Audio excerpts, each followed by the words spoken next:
And we are live. Welcome to the Political Orphans. My name is Nico Lagan, and I am your in-house conservative. To my left, Rob Ambrose, our token lefty. And together, we review what's in the news. Our goal is simple. We want to show you that it's possible for a lefty and a righty to get along. And if we disagree, we're able to have a conversation like normal human beings. Because never forget, wow. First fuck up in a while. No, hold on. Never forget. You got it. As I'm forgetting. Never forget. I'll get back to you. Never forget that common sense has no political affiliations. You know, I've wondered, I was actually thinking about that over the weekend. Should we just have one that's professionally made so I don't have to say it every fucking day? That's or possible. The fact that I still say and mess it up is part of the charm. That's funny. I don't know. Well, yeah, no, I mean, I don't know. Don't forget. Yeah, don't forget. Perfect timing for me to fuck it up, bro. Yeah, we'll get back to you on that one. Yeah, but perfect timing for me to fuck it up. So yeah, what's going on, man? Not too bad, brother. She's starting to get warm out there. I don't know what it's like there in Montreal, but where I am, it's actually. So I think it's our first day in double digits. That's Celsius for our American friends. I don't know what that is in Fahrenheit, but what a fucking ridiculous temperature system the Fahrenheit is. I don't understand. It meets.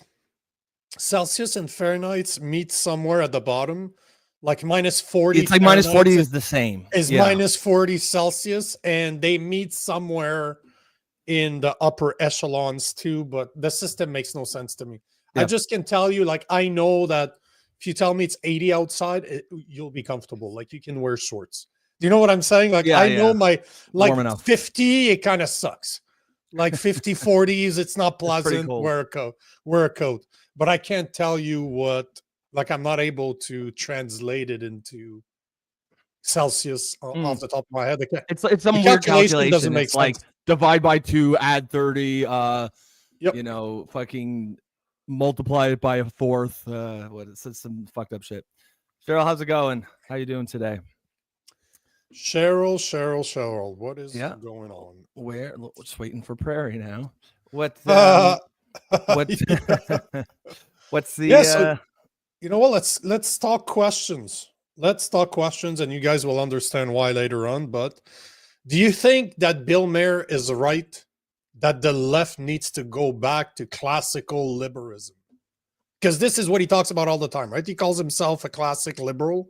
Mm-hmm. And that's always his main point. As much as I think he's far too left for me, he is about one of the ones that makes sense. If I look at the left, I can listen to Bill Maher as much as, again, there's things that he says, I'm like, bro, you're proning socialism here, but there's a lot of stuff that he says is just simple common sense. So, yep, I like Bill, and I think he's right. I agree 100% with him on this. This is sort of where my head is at with the left as well. Just you know. I would call Bill an anti-woke liberal, and I guess that's probably how I would describe myself as well. Absolutely, perfectly said. Like yes, this is exactly what he talks about all the time. He doesn't talk about the Democrats being too. They just are too woke. That is you're bang on. I think that I agree with you 1,000%. And I think a lot of people don't think that there is such a thing. I think a lot of people don't think that there is an anti-woke liberal. But we do exist. Right now, we're a minority on the left. And, you know, part of the reason, one of my, intentions on doing the show is to somewhat raise the profile of these anti-woke liberals, because we do exist and we're out there. We're the minority right now. But I think that's changing. Cheryl is bang on. Yes, that's exactly what I mean. Meaning when liberals, for the working and free class, speech, world peace, free speech as well. You know, the best example I can give you of a classical liberal is JFK. JFK was one of the last classical liberal, if not the last, to just stand up for the middle guys. He did not want the Federal Reserve, which is probably why they took him out. He's no longer with us. But I could still agree with a bunch of its stuff, of the stuff that he proned. Because as a Canadian, man, I still have social services that I believe should be there. compared to the American one. That's why I'll never be as right as a Republican, because this is, to me, there's certain things that are interesting. okay. What specifically? What do you mean? I can argue for universal healthcare. I can argue with that. Okay. I can argue with free-ish schools. Yep. Yeah, I agree. But I would like to have, we've spoken about this before, but for me to, if you want to be able to take care of the healthcare, if you want to be able to take advantage of our healthcare, you need to take care of yourself first. Yeah. If you're sick and it's always on you, it's always you that's not doing enough. You're not eating right. You're not exercising. We should cut you off, or at least put you to the back of the lineup or something. Oh, yeah. Make you, like, there should be consequences. We shouldn't be encouraging you, but at the same time, I should, there has to be a way to be in between, because as per the calculations I made, the average Canadian, and I'm talking Canadian as in from 0 year old to until they die, it costs over $9,200 a year for our universal health care per Canadian. That's right. We did that. And people were outraged in the US. They pay like 12 grand per year. I'm like, yeah, but 3 grand more. I've seen the service in the US. Like my buddy's wife broke her arm at a concert where we were having a few drinks. That same night, the arm, we literally showed up to the clinic. She got an x-ray done. Your arm's broken. Piff, paff, poof, bing. The arm is in a cast and we're good to go. In Canada, oh, Jesus, you're going to be there for 18 hours in a row. You might see a doctor. You might not. Who the fuck knows? So if 9 grand brings me, I don't know if I'm made. Like if 9 grand will, have you considered dying? Or what? My arm's broken. Yeah. Okay, so you have a broken arm, but on the other hand, it's going to be a bit of a wait. But you know what I'm saying? There has to be an in between. Same thing for schools. I understand why you would want a school system that's somehow subsidized by the state. Yep. But at the same time, do I want them to turn them into an indoctrination center like they've been doing? And it's funny enough, because we're going to talk about Harvard today and how Trump is going after them right now, and people are outraged, and I'm sitting there, I'm like, why are you outraged? Why the fuck are they getting funded by taxpayers' money in the first place? We're not talking about a place that everybody can go. We're talking Harvard. Like, come on. With a massive endowment. Yeah, there has to be an in-between. There has to be a place that fits between what the US has and what Canada has. Because in Canada, we've gone too far left. We've gone to indoctrination. We've made it like, in Canada, I still have to pay taxes. And if I want private care, I need to pay for the private care too. I can't say, you know what, I'm not going to pay for your $9,200 and I'm going to put it towards my private care. You know what I mean? So there has to be in-betweens. What's going on, Tony? What is going on, bruh? Tony, how's it going? So there's things that can be argued. Yeah, I agree with that. I understand. But like we were talking last time, like I'd like to have a universal tax. That is just let's say it's 15% tax. I don't give a fuck how much money you make. This is the tax you're paying. I think we should have a Doge. If we're going to continue offering services that are paid by everybody, there needs to be a Doge that investigates it, because it's so mismanaged. Like healthcare being the perfect example. Like it costs, I think it was 30% of our taxes, of our income tax, are spent on the healthcare. And yet my wife is pregnant right now. Neither of us, because she hasn't been in her doctor in a while, she lost her family doctor because she's not using it. She's losing the family doctor. Now she's pregnant. In the US, it's like, hey, $90. We show up. There's a million places that do ultrasound. Ping, ping. We got it. We had a midwife. Great. Absolutely awesome. I would trade her for any fucking doctors out here. Really? And here, try to find a midwife, bro, because of COVID, they all stopped doing it because most midwives don't want to operate within the current medical field. Like they don't want to go to hospitals because they understand how they're always pushing stuff on people. And that's one of the main thing of a midwife is that they're going to represent you if you decide to go there, or you can do a home birth, or some of them had their own places, like the one we were seeing in Alabama. She had her own place that you can actually give birth. You go to her office. She has a bunch of beds that she uses to do that exactly. So because of COVID, they basically mostly disappeared because they needed to get the vaccine. And if you're out of the regular medicine sector, you're not interested by the COVID vaccine, right? So it's one of those things. But she had to call 811 in Quebec. So you call a number and then they're going to give you, oh, well, you can try calling them or you can try calling them. And she's pregnant, would like to have I think it would be our third ultrasound. Yeah. Like it's probably going to be the last one we do because she's like 5.5 months. She's almost 6 months pregnant now. Okay. But we've done 2, great shape. We just want to do another one. Just to make sure she gives birth. Oh, yeah, just to make sure all is good. In the US, very simple. In Canada, not so much here, right?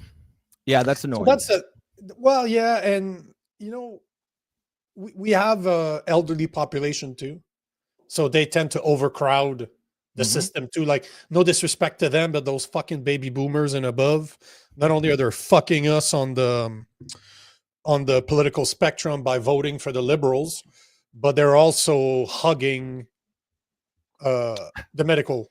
Well, it's I mean, and that again, that's not their fault per se. It's just a matter of demographics. But it's a real thing, right? We knew it was coming. But what was once you saw this giant bulge, and if you look at like yearly births, you can see this large bulge between 1946 and 1960. And that's essentially who the baby boomers are. But as they get older, like what's going to happen is that bulge keeps moving up. And now that bulge is at the, there's still a lot of them, but they're old enough that they're starting to require a lot of care. Yeah. Whether it's health care or what have you. And yeah, it's a burden, and it's and a lot of them don't take care of themselves, right? You got you got my friend in the US, my mentor, 69. He has a 6-pack. He looks like he's mid-50s. Like, really? It blew my mind when I saw him. His wife is like, hey, he's going to turn 70. I'm like, what? Some people, eh? And no, he should be the average man. He shouldn't be the exception. But he eats well. He exercises 4 or 5 times a week. He takes care of his body. He meditates. Like, he's somebody that understands the value. But you look at him and you compare him to other guys. You're like, that's 70. That's why it blew my mind. You're 70? I couldn't stop fucking making fun of him. Like, do you need help going down the stairs? Like, no, I wouldn't fucking drop it. Nah, young whippersnapper. Yeah, but it should be the average. Like, he should be the exception. Well, it's funny. It's not rocket science, right? It's like you said, eat well, move your body around. Your body's a machine. It's designed to be moved. And once you stop moving it, then it will start to break down. And, it's the same thing. Like, I compare myself to other 45-year-old, like I'm 43. I compare myself to other 4-year-old. They look like they're fucking bad bod bitch tits. They're like, I've gained daddy weight. No, you're fat. It ain't the same fucking thing. You're just fucking lazy, bro. Yeah. Like, just you look around. Well, I'm 42, right? So you look around and you're like, yeah, okay, I feel pretty good. Feel pretty good about myself. But how bad is that? Like, it's amazing that I can go to a commercial gym today and be in better at 43, be in better shape. That you'll find one guy in their 20s somewhere that's in better shape than me, because he probably is. That's what he does. He's probably a personal trainer. There's always going to be that 5 or 10% for beasts, right? No matter how soft society gets, they're always going to be there. Yeah. But society I'm always in the top 1%, right? Which I find it sad. Like, you're in your 20s and you're not in better shape than I am, bro. In my 20s, I had fucking veins in my abs, bro. Like, are you kidding me? It was not that hard to maintain. My abs had abs. I had back abs. Yeah. Look. But it's sad. But now I go to the gym that I goes in Laval, and all the dudes there, they compete. Like, I go there, I'm out of shape. Yep. I look at the average person there. I'm but to me, it's inspiration. I'm like, I go there and I work out so much harder than I would going to any other gym. But the gym is $90 a month, $95 a month. It's 3 times more than anything around. Bro, check out Fit Pay for it. Less. Have you ever been to Fit for Oh, Less? That's where I go. I- It's a deal, man. It's a good deal. Oh yeah, but it's shit. If you saw the gym I'm talking about, Is you it that can good? you can have 400 people and you're not waiting for machines. Oh, okay. It's massive. It's probably like 50,000 square feet, maybe more. Wow. It's fucking humongous. Oh yeah, just Google Atlantis Gym Okay. in Laval. Is it just in Laval or is it a chain? No, it's an old bodybuilder that started this years ago. You know Dr. Mike?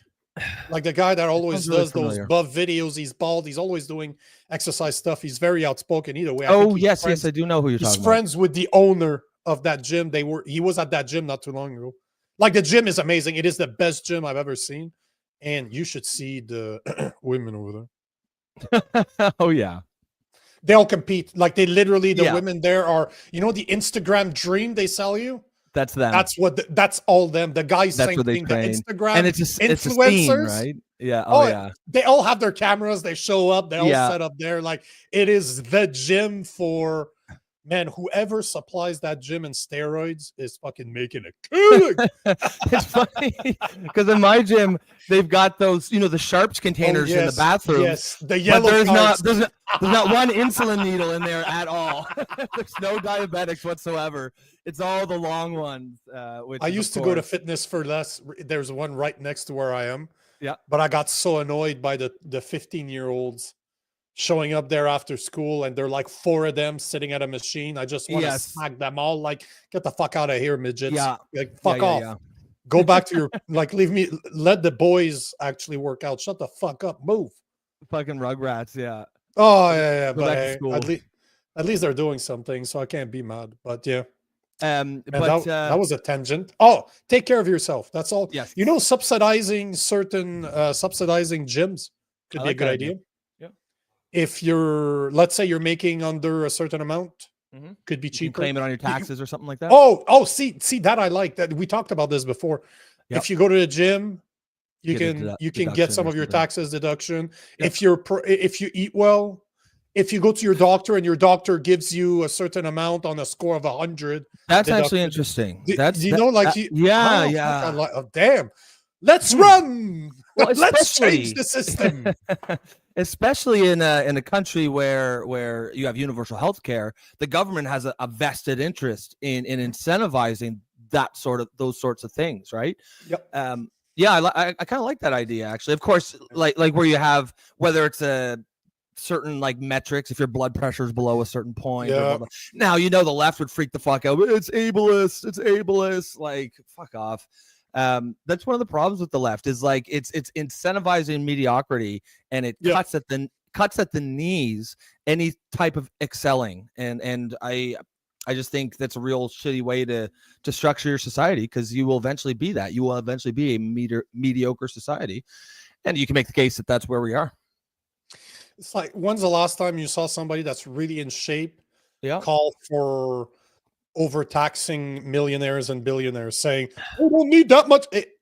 One principle aligns with the other. You don't excel at something and be able to look at others that don't want to excel and say you can't do that.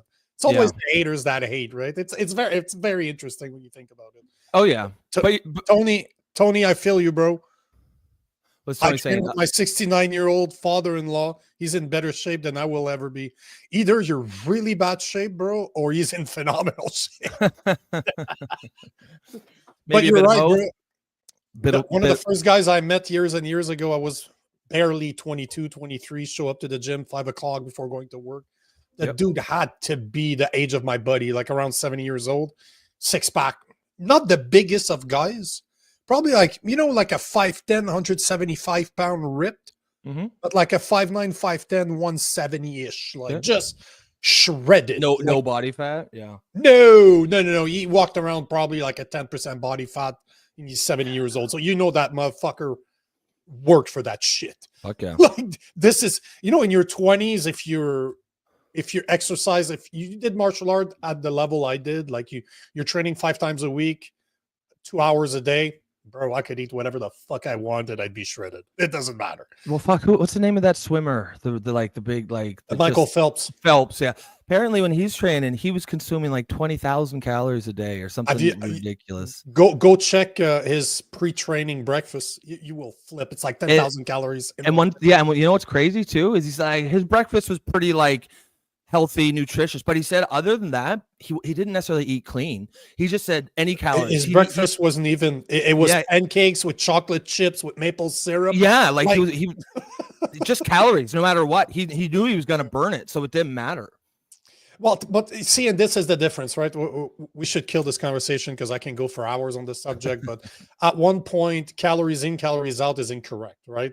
Yes, a gram of fat's 9 calories, a gram of carbs, or a gram of protein is going to be 4 calories. But there's qualities to this. Right? There's nutrition, right? There's nutrition that matters. Because even Phelps, he came back afterwards, said that he'd probably do it different. Because you look, man, because you're eating junk, like you're really eating shitty fucking stuff. That's right. So this is not preventing you from having problems that are relating to sugar. Yeah. It doesn't matter that your insulin is like spiking every time. Your insulin's down the fucking drain. You can still get diabetes. Yep. Even if you're Michael Phelps, because you're eating fucking sugar by ha. So, yeah. So there's a good in between there, but yeah, it's fine. I like how you ate that sugar. Oh, bro, it's my favorite thing on the planet. I love sugar. You're just eating that sugar. Sometimes 2 sugars at once. It's called double fisting. But no, that's actually a great point, because like if you're talking purely weight loss, it is calories in, calories out. But there's more to it than just weight loss. There's also health, nutrition. And he was obviously burning so many calories, he wasn't going to gain weight. But his body, like, he's still probably going to feel like shit if he's just eating that much sugar.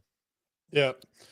Tony's saying that he's been training his whole life, traditional kung fu and wrestling. With my job, it's hard to keep up with him. Yeah, I feel you, bro. So he's basically an Asian hugger. Nice. I mean, the thing is like, it sounds like someone who's just been in these habits his whole life. And that's why, like, for me, like, I've been in and out of the gym my whole life. Sometimes I'm really going hard. Even when I'm not going hard, I'm still going once or twice a week. But I feel like, you know, at my age now, it's important to really lock in a lot of these habits, because as you get older, you really want to have those habits already baked in.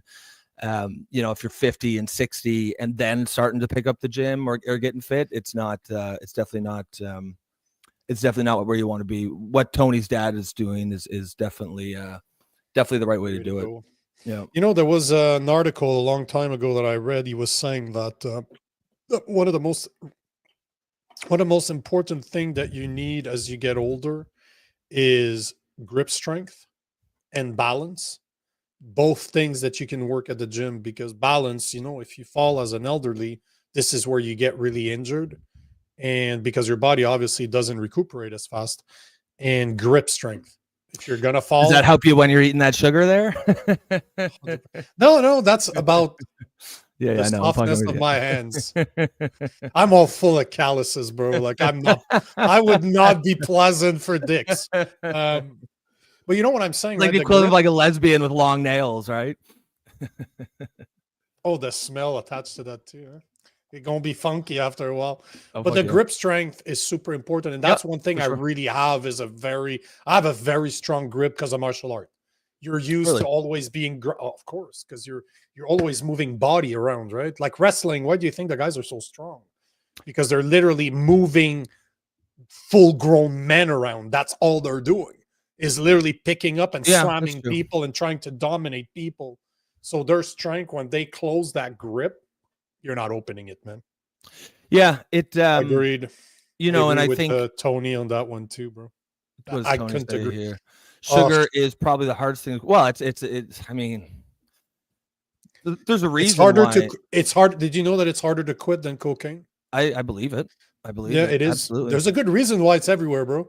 It's not a coincidence. Well, there's a reason why. So, like, the snack companies, they're coming at us with like hard science. They know exactly our weak points, right? So one thing I found really interesting, I watched this documentary, and it was explaining that there's three tastes that human beings that we are genetically predisposed to really crave, and that's sweet, salty, and fats. And if you look at any junk or snack food, it's almost every single one is one of those three.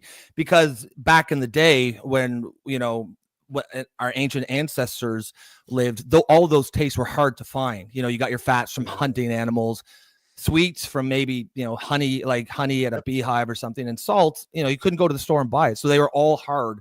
So your body had to be incentivized to get it. And so we crave it so that we do the hard work to get them, because we need all those things too.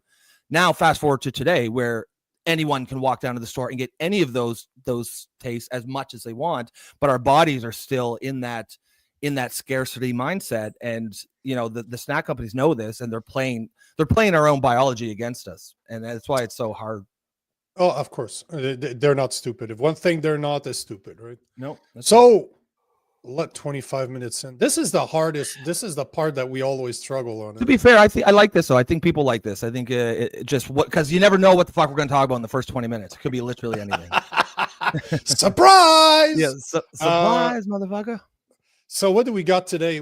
I'll repeat the question. Do you, just like Bill Maher, do you believe that liberals need to become classic liberals or classical liberal again? Is it where you think the Democrats / liberals, because this would apply to Canada as well, do you think they need to go back to a more anti-woke liberal, classical liberal?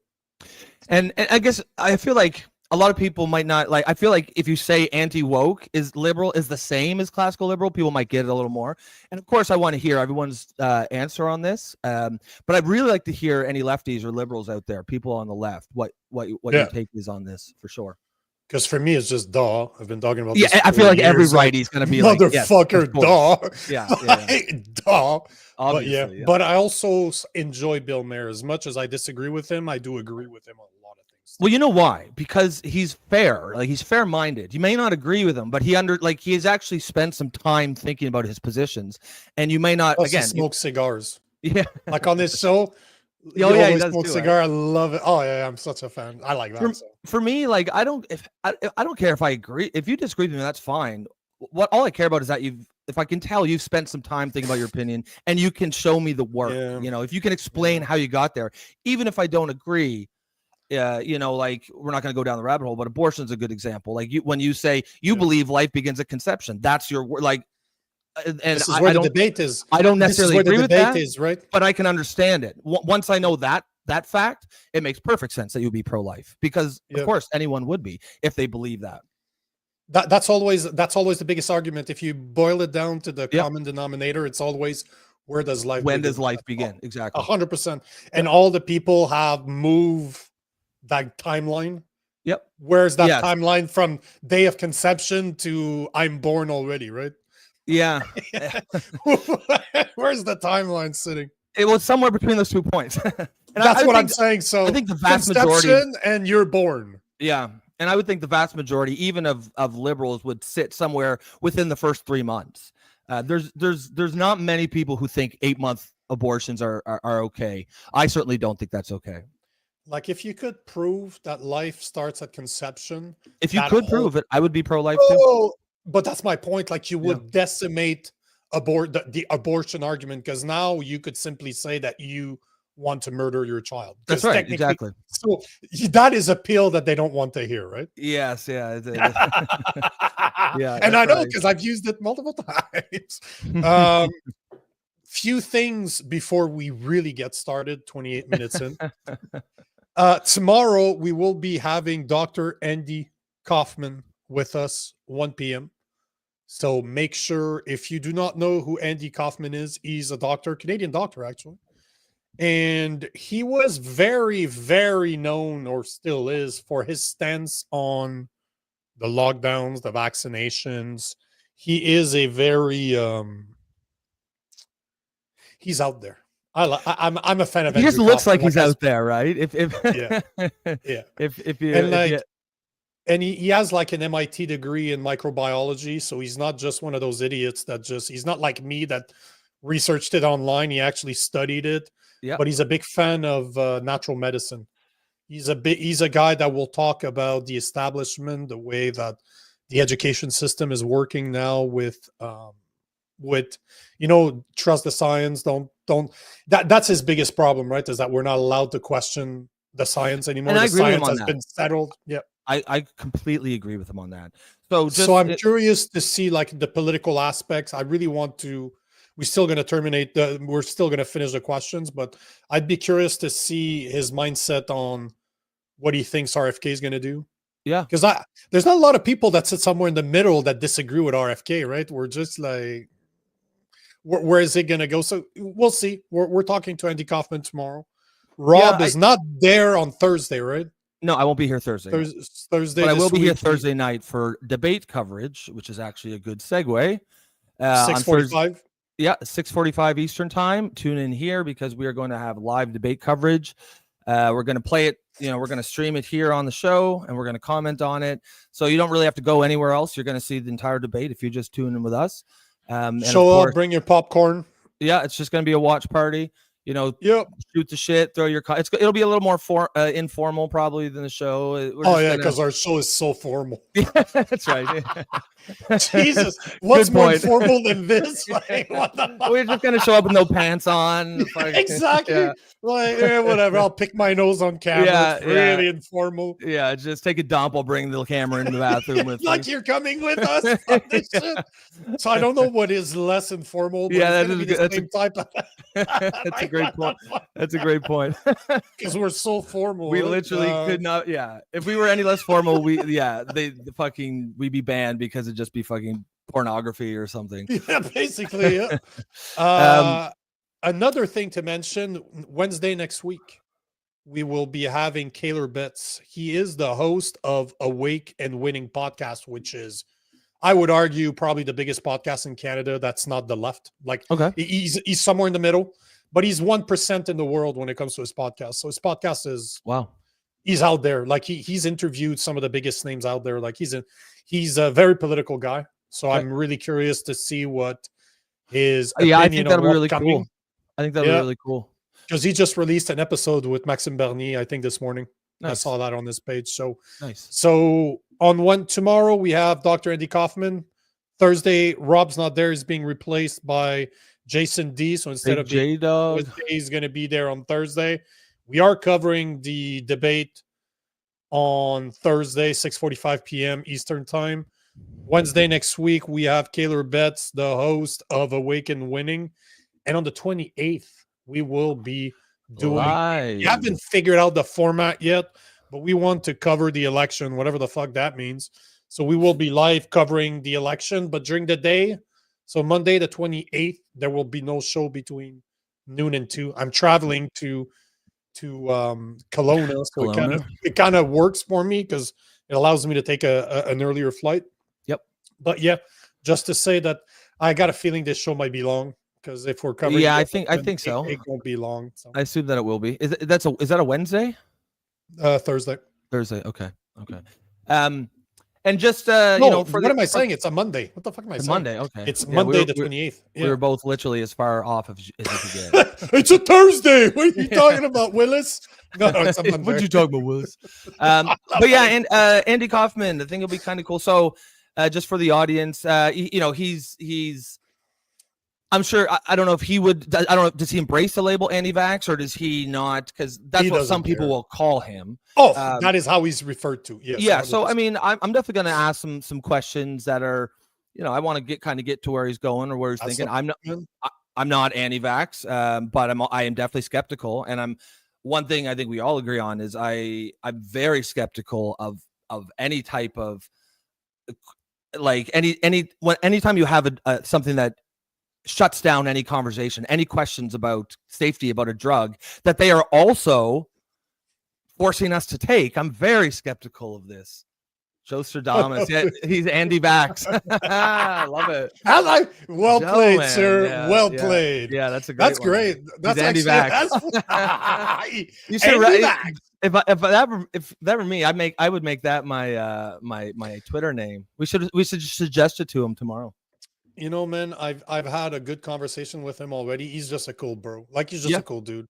Cool. He's just there's pretty much nowhere you can take this that he's not ready to go. Yep. He's been that's doing awesome. it for so long. He's just like, And I'm not whatever, sure. bro. I have no interest in gotcha questions. I don't want to trap him. I'm just genuinely curious. And you know, I'm open to being persuaded as well.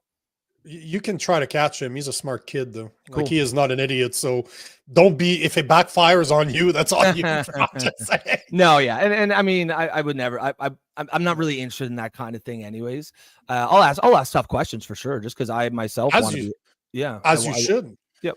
The reason I'm bringing him is not for me to have a conversation with him. I've already had that conversation, and him and I agree on a lot of stuff. On the Obviously, same page, yeah. I'm going to ask some questions that I find are relevant, but they're going to be more political. Yep. They're going to be more about the culture shift that we're seeing, because he's a Canadian living in the U.S., right? So, well, yeah, I want to see his perspective on the Canadian election. Yeah. But at the same time, I bring a guy like him so that you can question him.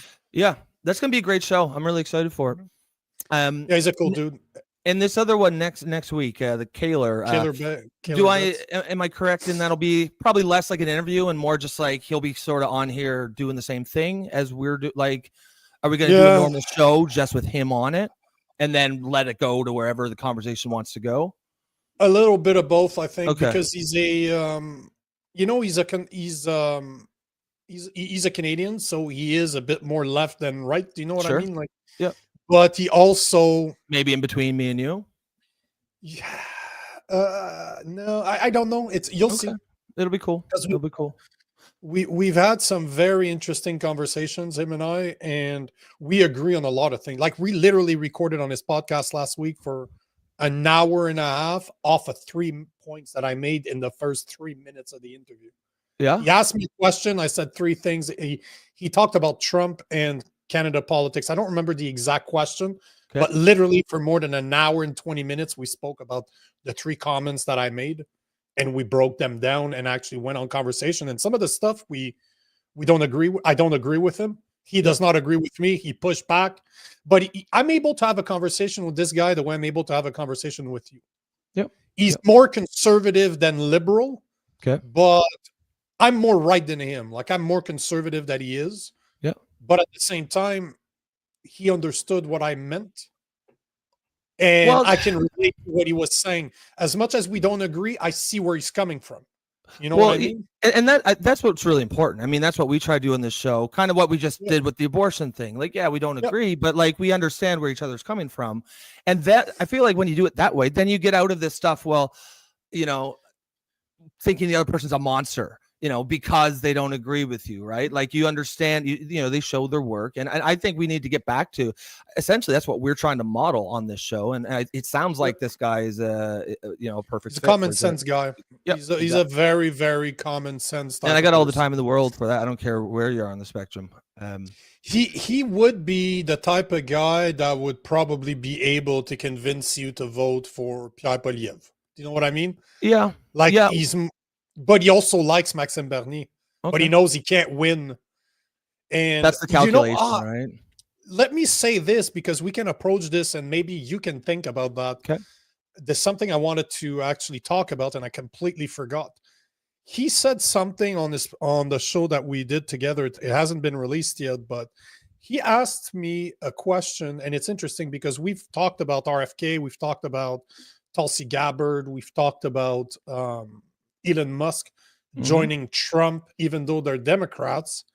He said on this show, he's like, Maxime Bernier should join Poilievre and open the door to have a how do you call it? Like a super party kind of thing? No, but because his point is, and we can ask them that next week, but his point is that Maxime Bernier is not going to win. He could win his riding, which it's possible, but he's not going to become prime minister, and even him knows that. So because he knows that, it's not very incentive. Like, people they don't feel incentivized to vote for him. They'd rather vote for a party that is not the liberal, for the conservative, even though that their value align more with Maxime Bernier that they do against Pierre Poilievre, right? It's really, let's vote the liberals out. Who can make that happen? Maxime Bernier, not likely. Pierre Poilievre, very likely, right? Yep. So he's like, in that mindset, if Maxime Bernier's goal is to make sure that Canada doesn't go down the path of another liberal party, shouldn't he just align with Pierre Poilievre?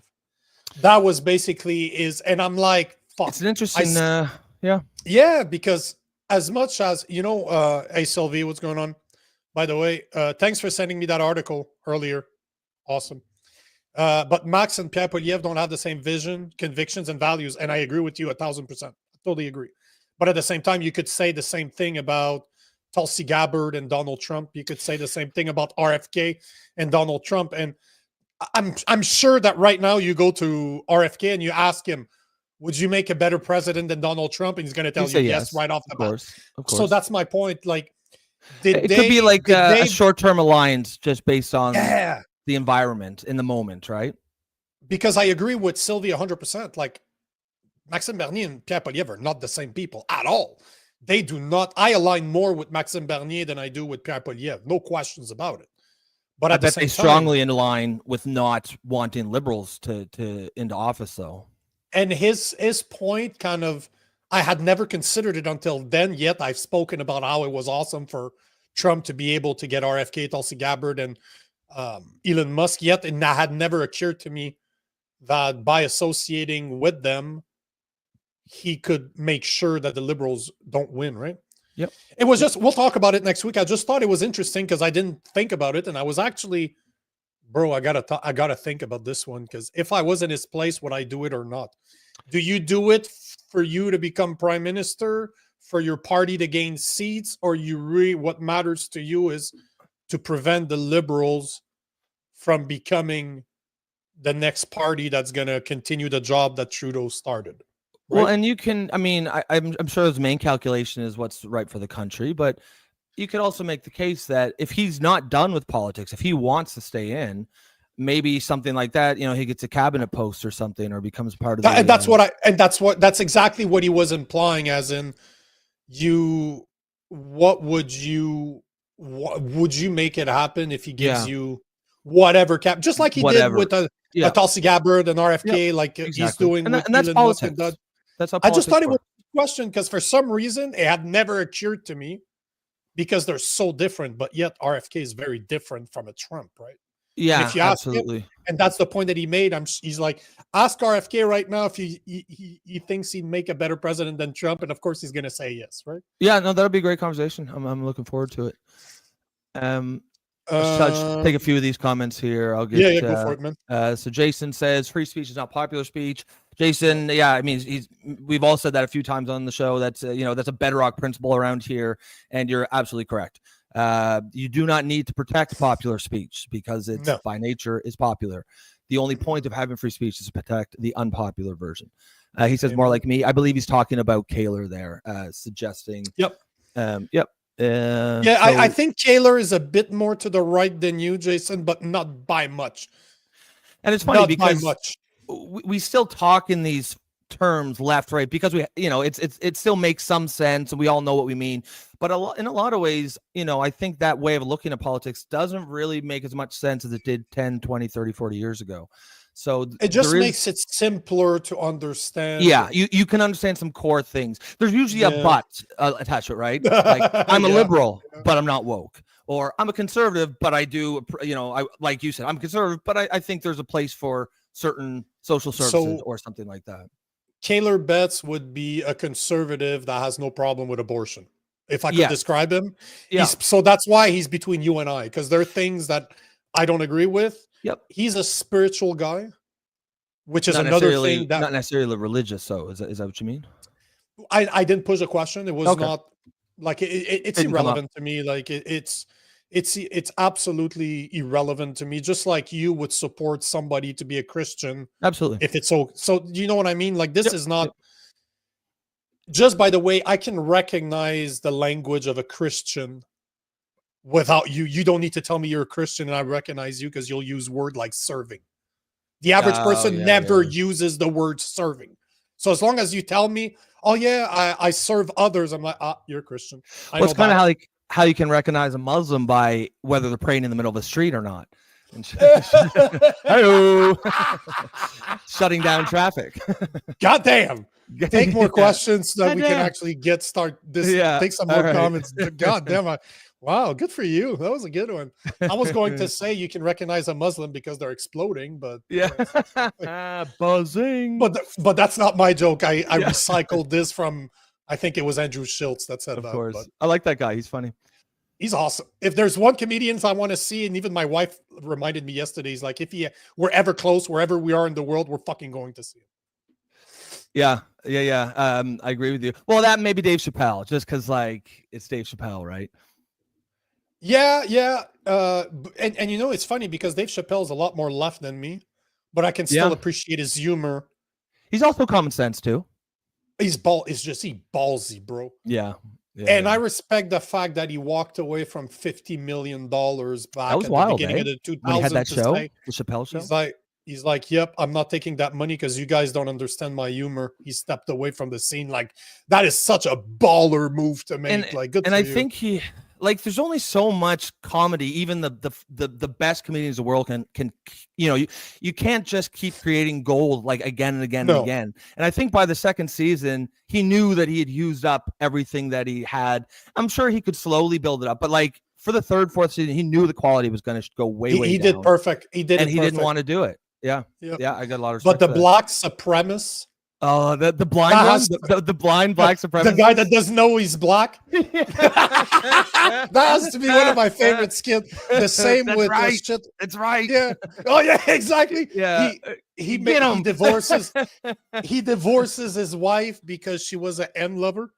Yeah. You can't say it. The jokes don't work as well if you don't say the word, but no, I can't. I just can't say it. But just in case the audience is wondering, Wade Brady, do you remember that guy? Oh yeah. Like, oh yeah, the skit, he kills people left and right. The training day skit. Oh my god, that was so good. It was awesome. Like the Wade Brady was awesome because he's the nicest guy. He's super loved by old people, and he's smacking a hose, killing people. Leaned right into it. It was so funny. Oh, cocaine's hell of a drug by Rick James. I'm Rick James. Rick James, bitch. Classics. Prince when they play basketball. Yeah. Game blouses. He was awesome. Yeah, it's so good. It was that so was good. so before its time. It really was way before. Yep. He changed the game. Yep. To me, David Chappelle is similar to a Michael Jackson, like the type of impact that he had on culture. Because that guy opened the door to just ridiculously smart humor. Well, you could put that show. He's not an idiot.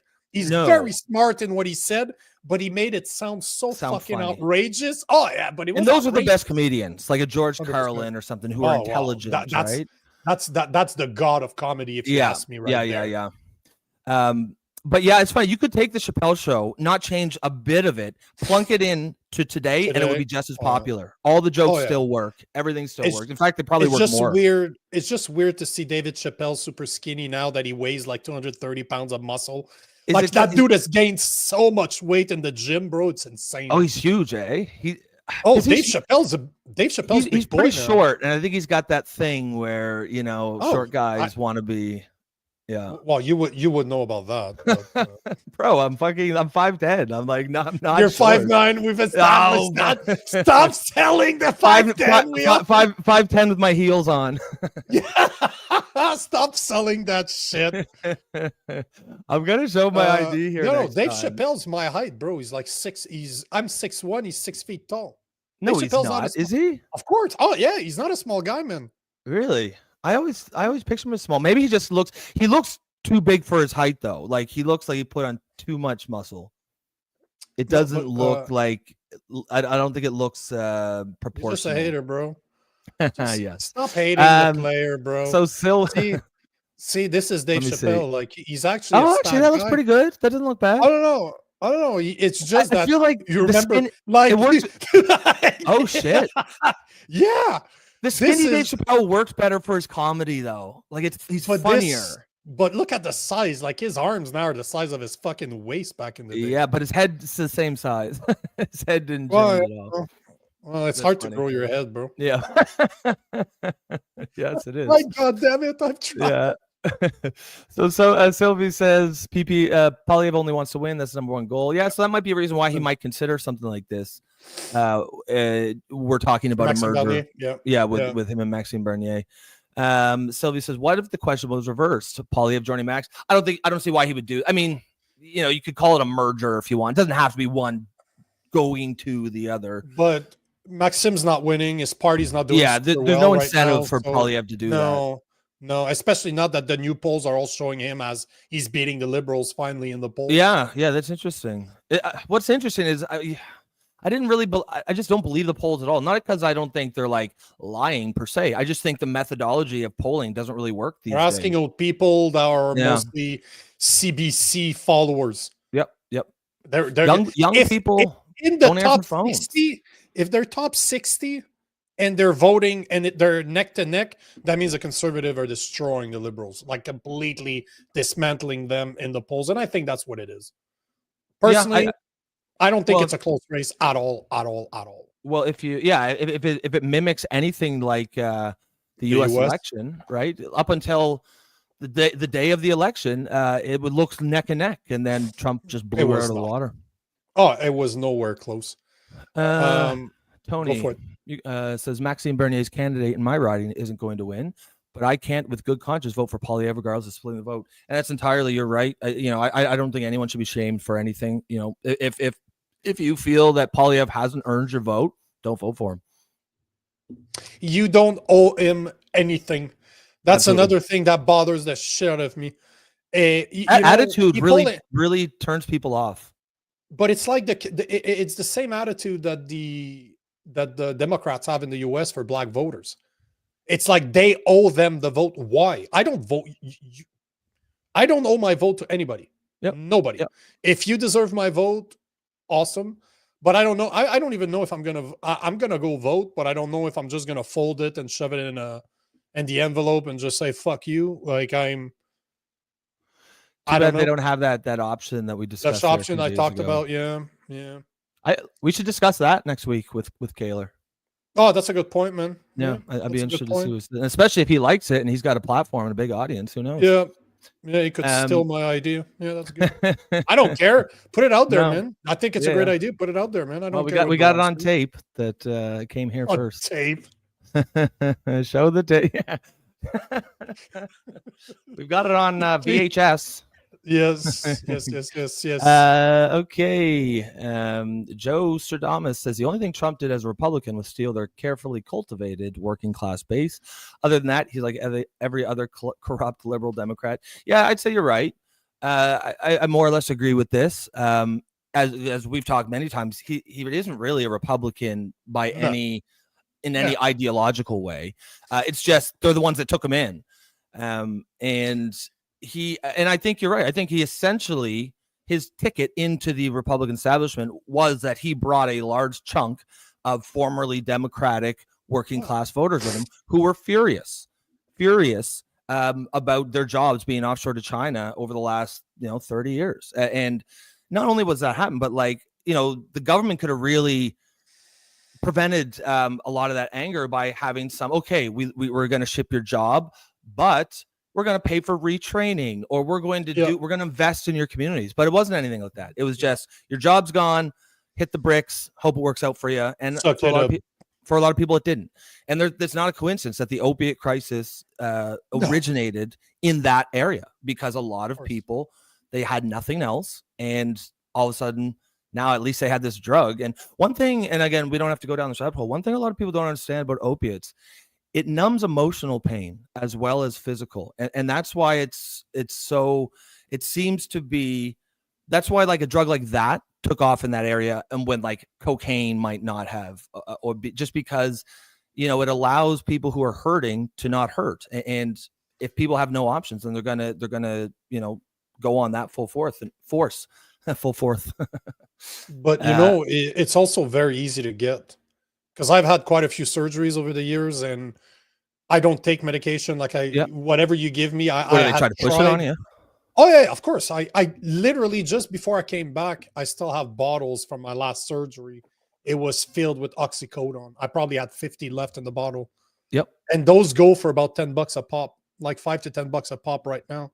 So it's just, they're easy to find, right? Extremely addictive, and they're very powerful, but they're terrible on your organs. That's why I didn't take it. I took a couple right after my last surgery, And I'm just like, yeah, no, I love the buzz, right? I've done Yeah, a lot you of like drugs it, in you my like it life. too I'm like, much. ooh, this This is gonna be fun. trouble. This is gonna be and I trouble. got them like candy right now. I got a prescription. I'm like, nope, Yeah, stag this. Nope, yeah, no, yeah, can't do it. I know myself way too much. No, yeah, yeah, yeah. Well, drugs. Yum, yum, yeah, yum. you gotta love them. I mean, Shouldn't, but I'm a big fan of recreational drug use. To be honest, responsible not so much these days, but in my younger days, I definitely was. yeah. Jason says Schultz is a savage, and I agree. He's a funny guy. He's my favorite right now. Top number one. Like, yeah, I feel like he opinion, almost puts Dave favorite. Chappelle to the side because like he's like just sort he's of the new, but it wouldn't legend. happen. Guys like Schultz would not exist if Dave Chappelle didn't open that door. Yeah. Oh yeah. As much as like I think said, Schultz is better than Dave Chappelle, but without Dave Chappelle, Schultz wouldn't exist. No, that's right. So hey man, 1 hour in. Should we get started?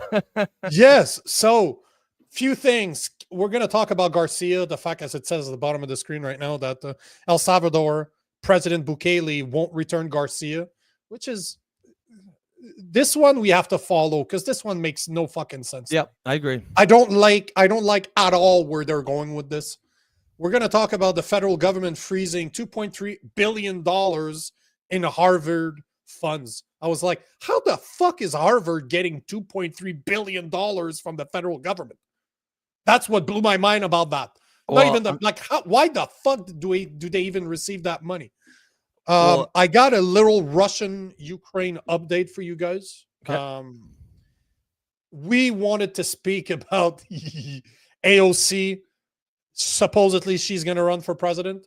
I have another video of Stephen A. Smith that wants to run for president. So I'm so happy that Jason is here. It's got Jason's, and Jason's then got Jason's vote. Yep.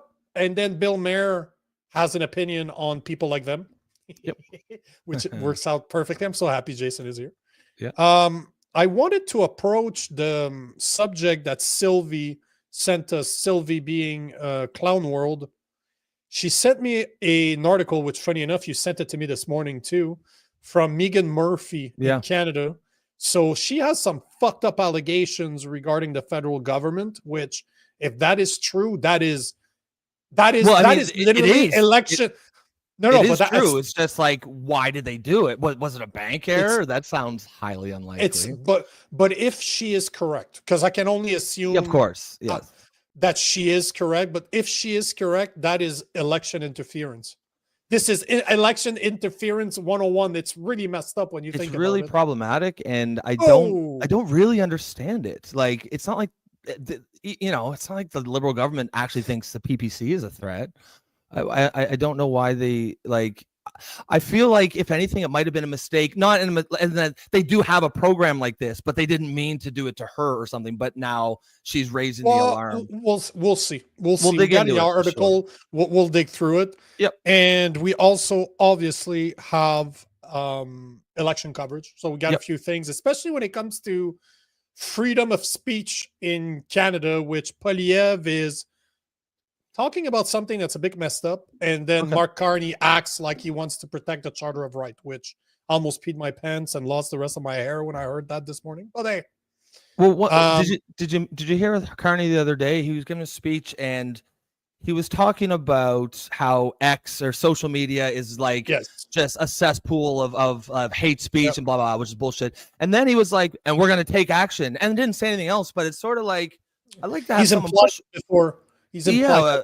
I'd like to have someone push him on that. Be like, what did you mean by that? What does action mean in this context? Hey, not only that, but I'm going to voice this right now since we're talking about this. Yep. There is a candidate for Burlington, Michael Bader, that they have a debate. They always have debates like in their area. So for people from the city, and Burlington is still like a 300,000 people city. It's not a super small city. And everybody was invited except him because they are using the new federal rules, which is if you don't have a sitting MP from your party, if you don't have a certain amount, I think it was above 5%, and you don't have a sitting MP for your party, you cannot debate at the federal level. And that's how they're preventing Maxime Bernier from debating.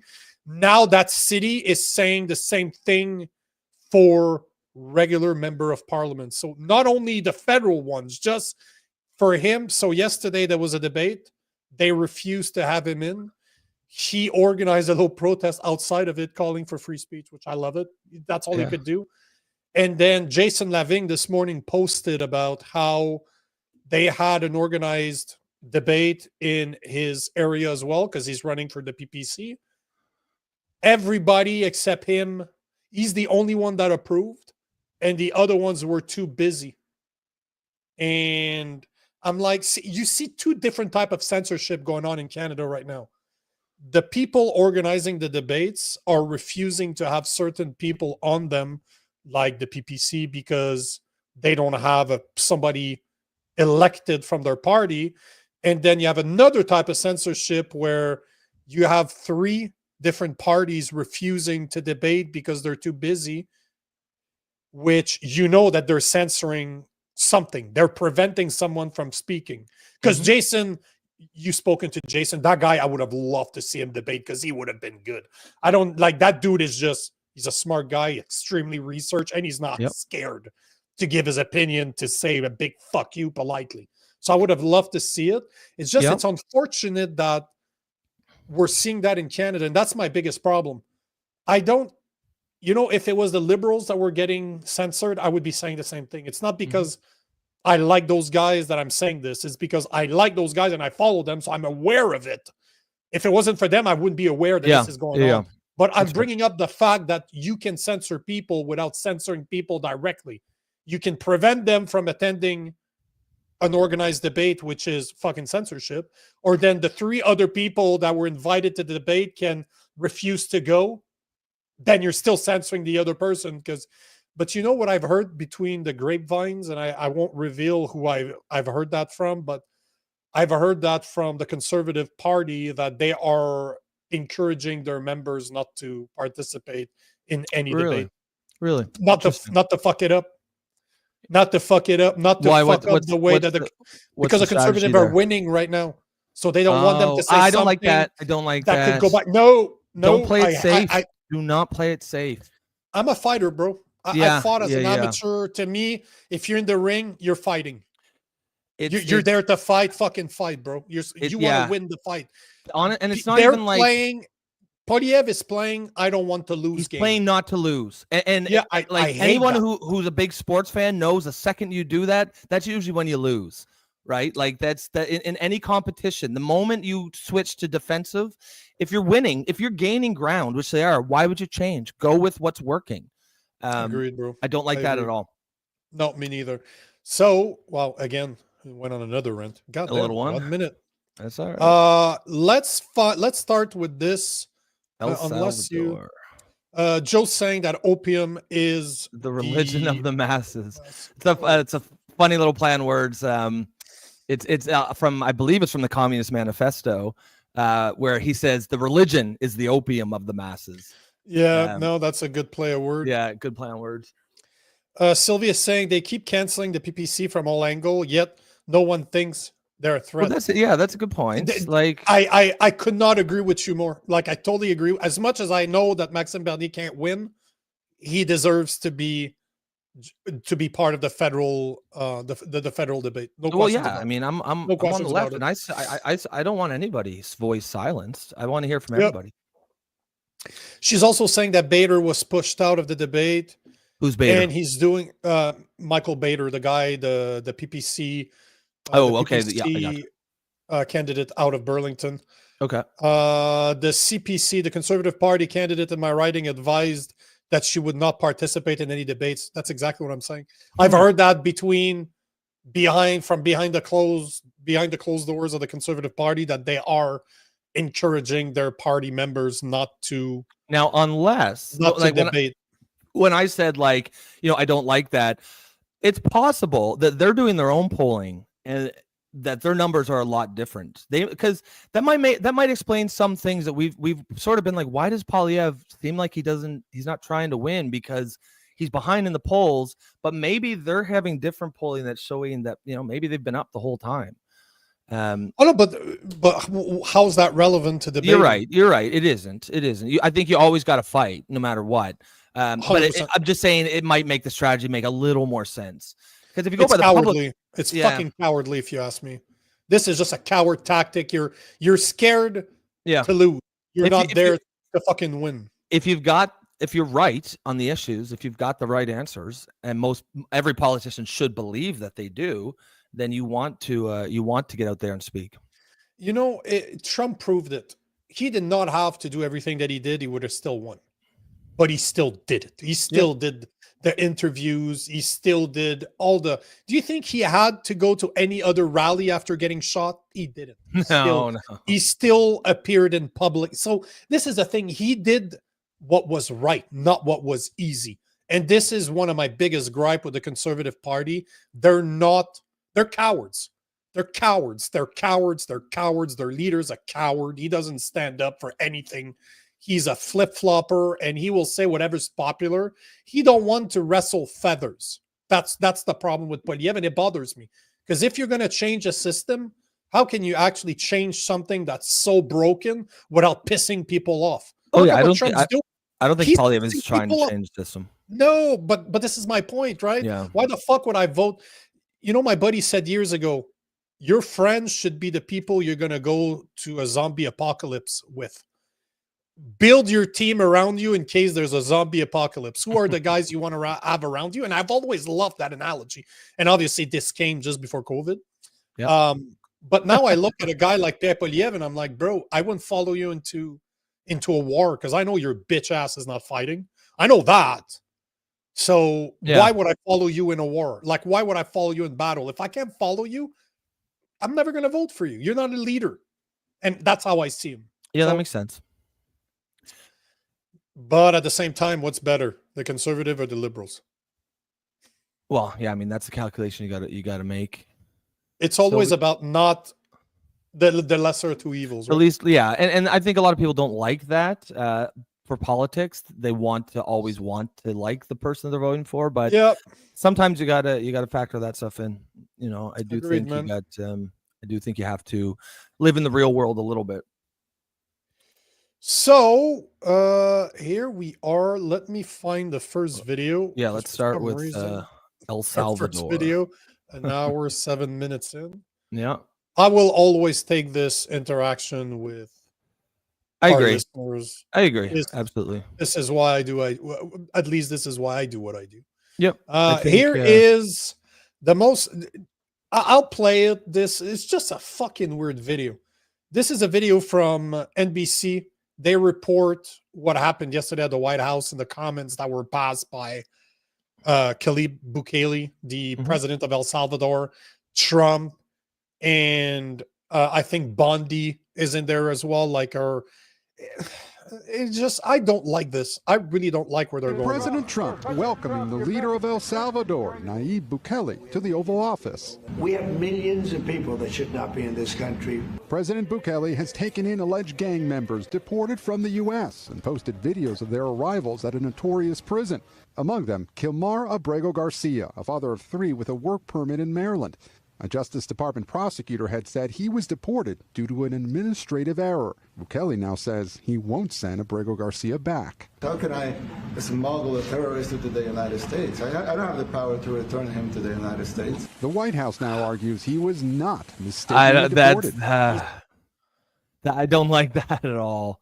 Me neither. It sucks because I'm a fan of Bukele. He's a Christian. He's done some really fucked up things in El Salvador, as in he fixed a lot of their problems. But that one, man, I'm like, I really don't like this. They're both being really cute, right? He's like, oh, I don't have the power to bring him to the United States. Well, no, but the guy besides you does. Between the two of you, if you both like, that's what's annoying. Like everybody knows if they wanted to get him back, they would. But this is Trump digging in his heels, and this is when it really hurts him. There are times when that sort of stubborn, refuse to give an inch can be an asset to him. And there's times when it really hurts him, I think. And I think this is one of those times. Like it's okay to say we fucked up on this. We're gonna bring him back because even from a practical standpoint, if you want to keep the support for all these deportations, that's going to be a big, that's going to help you with that. If people start realizing that, regularly people are getting grabbed that really are not an issue, who are here on a legal work permit, and then if they do get, disappeared or whatever into this fucking El Salvadorian fucking murder prison, people are going to lose. Like, there's going to be a lot of people who do support that, but who won't if that keeps happening. So it's bad politics, I think, and it's just wrong. It's unethical and immoral. To me, it's a moral standpoint that is just wrong, and playing it like they don't have the power to both coordinate between the two of them, like fuck off. Yeah. So come on, man. Like, no, stop lying. Don't take me for an idiot. Don't take me for a fucking moron. Because, and we talked about this a lot yesterday. I think this is a mistake. Yep. This is admit that you made a mistake. Just work with Bukele to have him brought back.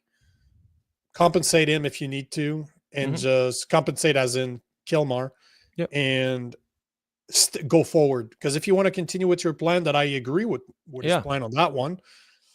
But you know what? The video gets worse. So an illegal alien from El Salvador.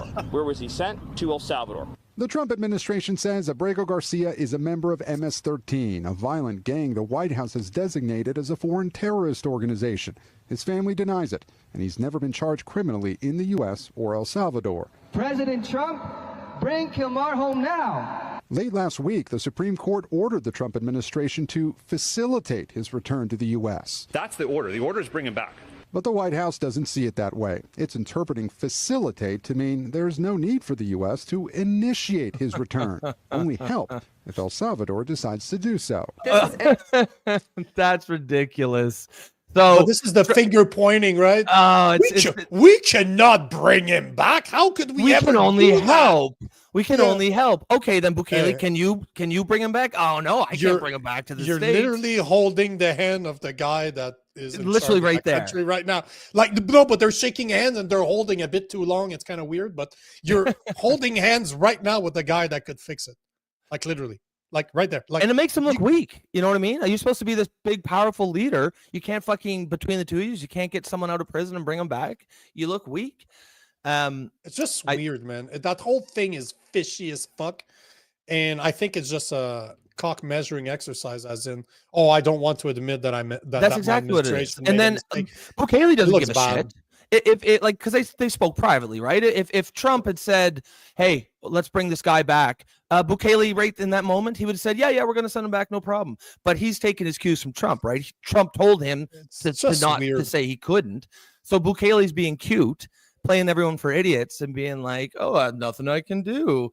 I can't force him into the United States. Well, no, but the guy over there, he can, and he's been told by the Supreme Court to do so. A Supreme Court that is, by the way, what 5-3 or 6-3 for right wings conservatives. I want to take some of those comments. Yeah. Before Jason, I really piss them off with the rest. Jason says, "Gotta love Trump. He got caught red-handed cheating, and then say his wife should apologize." You're right. I think he actually did that, I do believe, or something like that. And if he didn't, it sounds like something he would do. One thing we talked about on the show, do you remember when there was the photo op where he did the executive action for keeping men out of women's sports, and it was just where all the young girls yeah. all around him, and we're like, what a great photo op. The Democrats are idiots for giving Trump this opportunity. Well, now the situation is reversed. Trump is an idiot for giving allowing the Democrats to go out there and blow this guy's picture up and talk about how he's, a family man. He was here on a legal work term. Like, there has to be a rule of law, right? Like, and it's not like Mahmoud Khalil. No, like I can argue for Mahmoud Khalil very easily. I cannot argue. I have not seen anything about this guy that can convince me that they did the right thing. I can't see. I don't see it. I just don't see it. Well, and again, even if you don't care about the morality of it, even if you don't care about the guy, let's say you just really love the deportations and that's what you care about, you should still want him to be brought back, because that's going to crater support for this faster than anything else. Yeah. Tony says they're being petty. It's definitely a mistake. Trump needs to cool the ego and start trying to be a little more inclusive to all voters, or just punching more nails in the coffin. Exactly. Inclusive is a word that you need to convince Trump on. Yeah. Like but- that one. Yeah, it's funny how it's like just the word itself has it's almost It tainted. that word bothers me. If you're not inclusive enough, I take that as a compliment. But in this context that Tony makes it, it's perfectly reasonable, right? But it's just the word itself. But you're right. Tell me to be inclusive. I'm like, bro, thank you. I'm not inclusive. Thank you. Well, and here's the thing, right? Is a lot of people say on the left, oh, if you support deportations, you're a monster. Most people who support deportations are not monsters, right? They do care about the rule of law. They do, and that's often why they support the deportations, because they perceive a lot of the people here as breaking the rule MS-13. of law. So one of the parts that they use in there is that they did quantify MS-13. They labeled MS-13 as a terrorist organization. Yep. Okay. You don't need to convince me as to why, because they are. Yes. I get it. Yeah, you don't need to convince me. Now the point is Kilmar part of MS-13 or not? That's the question, right? And from what that article is saying, or that video is saying, that right? It does not sound, it has not been proven. But at the same time, if we go back to Mahmoud Khalil, we are going through the proper steps right now of him defending himself. Do you know what I mean? Like he's still in the US, and he's still going to set a precedent. Go to SCOTUS, and that. Yeah, but I this agree. Could with have you. been a great precedent to set. Yeah, if you are found part of the MS-13, you have one of their tattoos, or you can prove affiliation with you and MS-13. Bye-bye. I have no pity for you. Nobody cares. Zero pity for you. But if you can't, like, this is why this is another great precedent setting. Yeah. Oh yeah, 100%. I like 100%. But yeah, again, I don't like the way they're handling it, though. I don't like it's pretty extreme. The deportation is what he's doing, but a lot of people would say they're necessary or needed, and that's fine. 100%. But along with that comes responsibility. You have to be. You can't. You've got. With that power, it's like Spider-Man, right? With great power comes great responsibility. And yeah, I think Trump's really dropping the ball on this one. Radio LTP, Trump should be arrested and charged with kidnapping and sentenced to 25 years president. Well, I mean, that's a take. That's a take for sure. It's an interesting one because it ain't gonna happen. But yeah, I mean, it's not gonna happen. I feel like we're all in agreement that this is wrong. Good to see you, by the way. I'm not sure if this is your first time commenting, but I've never seen Radio LTP. I would remember. Yeah. It's hard. The thing is, we all know this ain't gonna fucking happen. No, it's not. Should there be consequences to what they're doing right now? Yes, there should. I don't know what they should be, though. Well, I mean, this is the kind of thing that I think just the consequences will happen organically. The political opinion. Naturally, yeah. Like the public opinion, yeah. Yep, that's right. Exactly. If the public doesn't like it, and I don't think they do, then they'll make that known. Well, we'll keep an eye on it. That's for sure. The video's not done, but this is something that's going to keep on. If we have an update on Mahmoud Khalil, if we have an update on this, of course, we're going to talk about it. So yeah, Jason says, and this is why we should establish the factual given circumstances before the assertions and opinions take off. This is a prime example of fruit from poison tree. I agree with you. I assume we're kind of referring a little bit to Mahmoud Khalil. I think the facts were met. I think the burden of proof was met in that case. We can disagree on that, and obviously we do. But I don't necessarily. I don't necessarily think it's the same thing. So Jason says, love this comment, bro. Love it. Let Biden take a picture surrounded by little girls. That is nuzzle heaven. It's going to be sniffing around. Like, there's no proof of that, YouTube, for YouTube purposes. Yes. Jason's an asshole. He has no idea what the fuck he's talking about. Biden is definitely not fucking hilarious. Definitely not going around sniffing little girls. It wouldn't have been the same type of photo op. Let's just say that. But yeah, yeah, just him sniffing. Tony says, "Yeah, I'm not a fan of the word for." Yeah, I mean, it made sense. I'm fucking with you, Tony. Man, it made sense in the context that you used it, Tony. The people that use the word inclusive, that are so tolerant that they call me not inclusive, it's a compliment.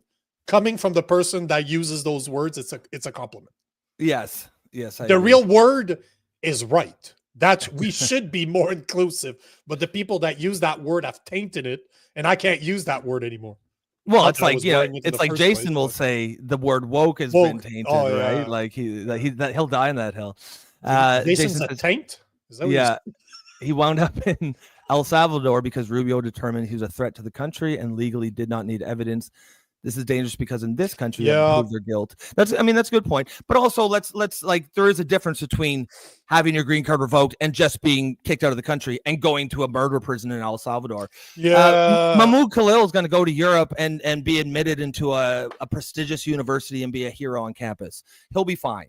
This Garcia guy, he's in that prison. I saw a documentary on that prison a couple of years back, and that is fucking brutal, man. That thing those are mega prison. There's like 50,000 people in those prisons. Like, those things are. Now, if they're intended for gang members, they're intended ruthless. to break people. Oh, but they're ruthless gang members, so I get it. I understand it. But man, if you're innocent, and I'm not saying that guy is, I'm just saying that right now it does not look good. No, it doesn't. Going from, hey, I'm in Maryland enjoying my life to, they call them fuck you in the ass prison, like pound in the ass prison. Like, those things are a step above the pound in the ass prison. Like, that's, the type of guys that are there.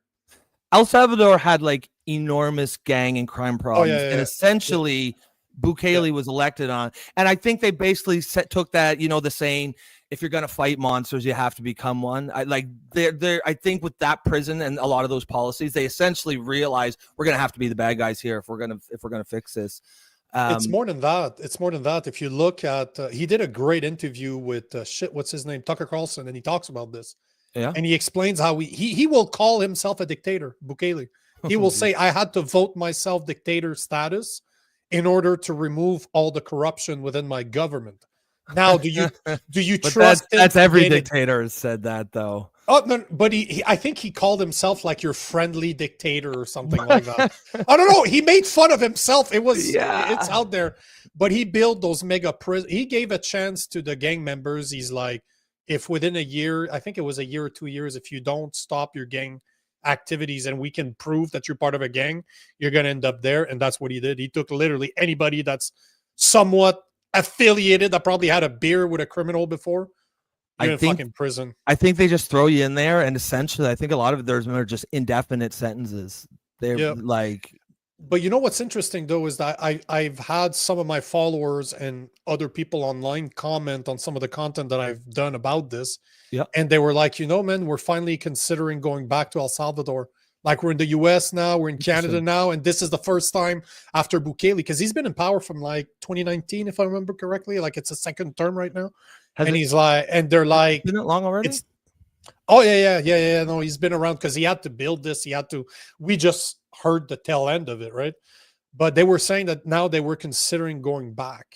It's the first time they're like, we're considering going back to our country because of the work that he's done. So sometimes if it's done properly, if it's done for the right reason, being a dictator is one thing, but man, we're corruptible, right? You're playing with fucking fire there to say, I'm going to give myself dictator power because I will give them back when I'm done. Yeah, well, I believe that's what Julius Caesar said and did. And I wouldn't want those dictator powers. I don't trust myself. It's good. Absolute power corrupts absolutely, right? Like it's like fucking Gandalf wouldn't even take the ring of power from Frodo, right? Because he knew. Okay, nerd boy. Yeah. Oh boy, how long you've been waiting to put that one in? Yeah, Gandalf. But finish the video. Yeah, let's finish this. There's a few things they say in the video that bothers me. Foreign affairs. Okay. If they wanted to return him, we would facilitate it, meaning provide a plane. President Trump also says the Attorney General is looking into whether the law allows deporting U.S. citizens to El Salvador if they were violent. I don't know what the laws are. We always have to obey the laws, but we also have homegrown criminals. I'm all for it because we can do things with the president for less money and have great security. Meanwhile, another Columbia University student involved in Like, before we go, they basically said that we have homegrown criminals, like as in citizen of the United States. We wonder if we can deport them too. Like, is that what he said? Let me refer. Let me. Hopefully, the video was taken out of context, and it's like just they're very good at pulling a reel out of something. But let me replay this. It sounded not good to me. I don't know what the laws are. We always have to obey the laws, but we also have homegrown criminals. I'm all for it because we can do things with the president for less money and have great security. Meanwhile, see, when you don't have the explanation, there was a scene in there. But hold on. So it's not him that said something; is the commentator. So let's. Okay. Man, so it's because when you listen to it in one take, General is looking into whether the law allows deporting you. See, this is okay. So it's whoever the reporter is. Listen to this. President Trump also says the Attorney General is looking into whether the law allows deporting U.S. citizens to El Salvador. Okay, but Trump didn't say that. I don't know. I didn't hear what the laws Trump are. say We that. always have to obey the laws, but we also have homegrown criminals. I'm all for it. What was that cutscene? Do things with the president it's for bullshit. less money and have great Because if he explicitly said that they wanted to deport, they would have US showed citizens, it. They would have showed that. So that's I don't like that shit, man. Like that's nonsense. That is nonsense. Joe. I love those comments. Love those comments. What did he say? I definitely did not see that coming. I mean. Well, this is why I say a couple weeks back I was like, I definitely think Trump has some authoritarian tendencies, and you were like, "What? No." I mean, that is not what I said. You're just going off your gut feeling. Yeah, he has not proved it to you, right? No. Would it surprise me? No, because he's a fucking politician. He's a narcissist from the get go. That we can agree on right off the bat. It's just I hate when I dislike when people say he's like this. Just this morning, somebody was saying that Trump has taken rights away from Americans. I'm like, okay, which one? Yeah, that's bullshit. You don't like it. I fucking get it. I get it. You don't like it. I fucking understand why. But to say that they were saying that Polyev has the intentions of removing Canadian rights, just like Trump is doing. I'm like, where the fuck are you guys taking that from? What proof do you have that he's ever none even of that mentioned? is true. Like Trump didn't take rights, and Polyev is like he's like the Polyev seems like the least authoritarian type of politician. He doesn't have it in him. Like Polyev looks at I see Polyev as just somebody I could move around. Yeah. If he's too annoying, you just like fucking sitting down, like shut up already. He's not a he doesn't have president. Oh, bro, he's like the retarded little brother. Just like, oh, you're so cute. Now shut the fuck up. Yeah. Go get me a beer. From the back, please. From the back. So this whole thing smells like shit. I don't like this one. I don't like what Bukele said. I don't like the way Trump is handling it. I don't like Bondi. Man, she is not a likable woman.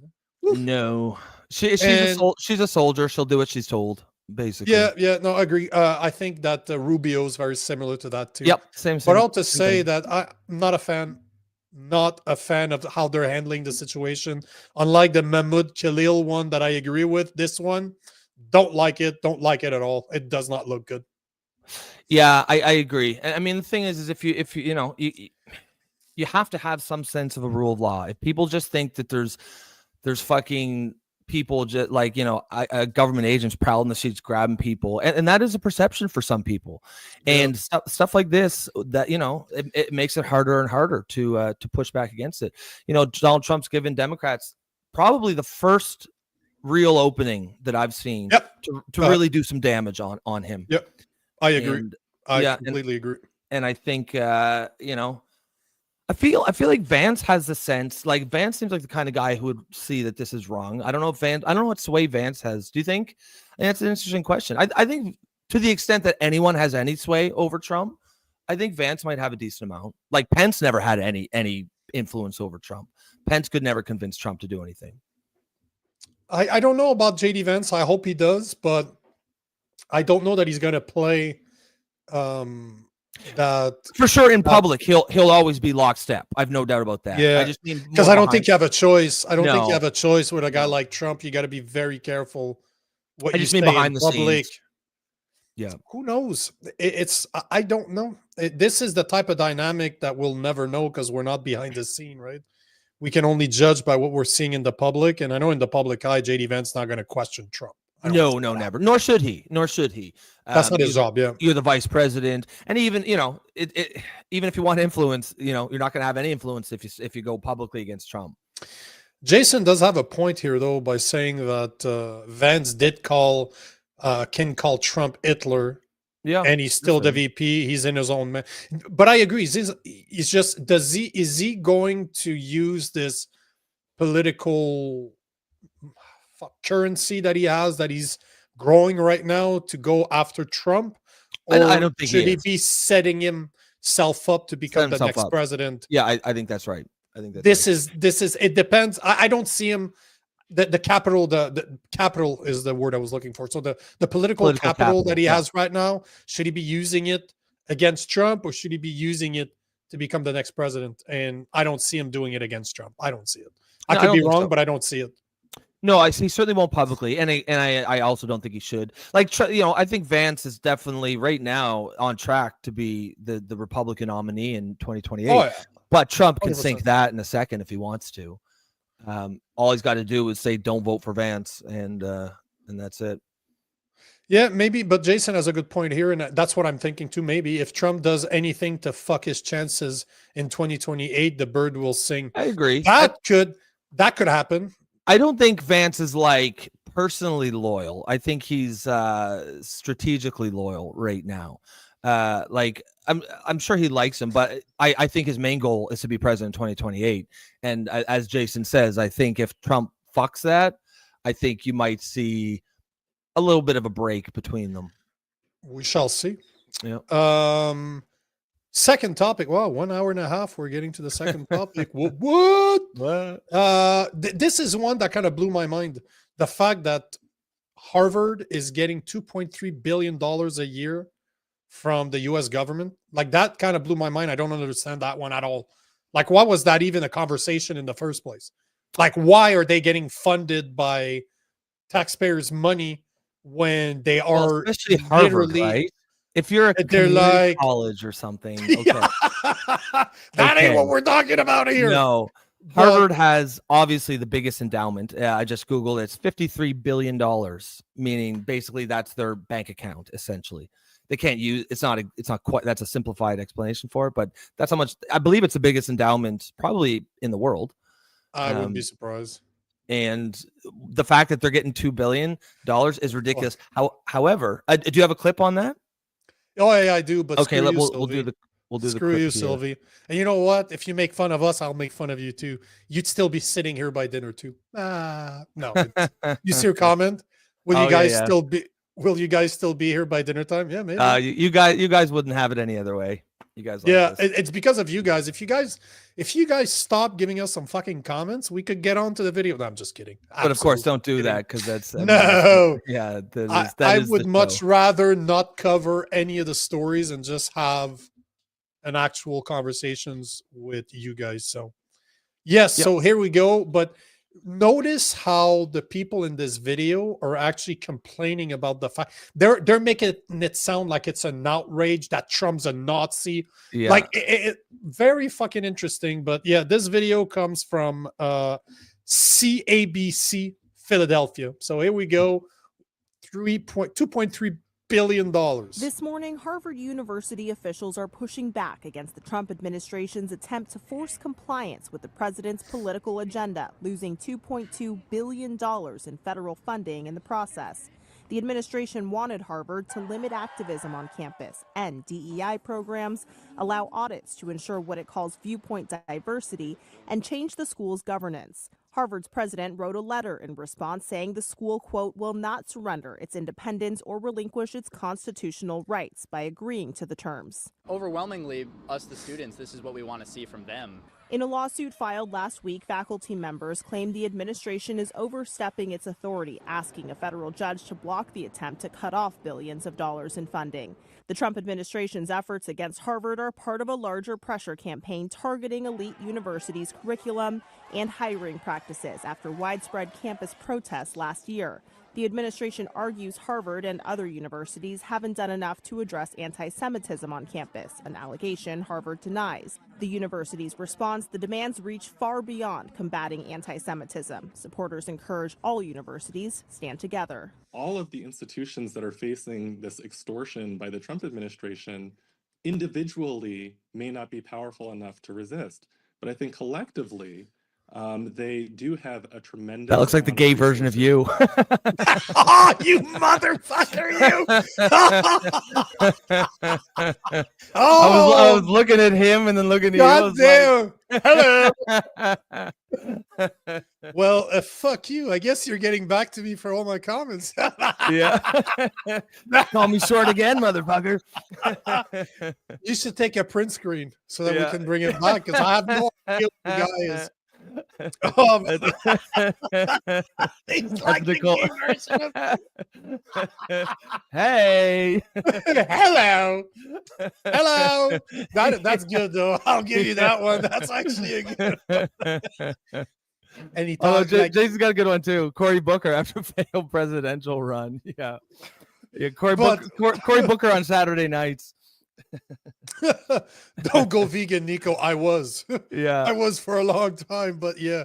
You actually were, right? That's crazy. I was for years until about a year and a half ago, yeah. But good for you, asshole. Very good. Well played, sir.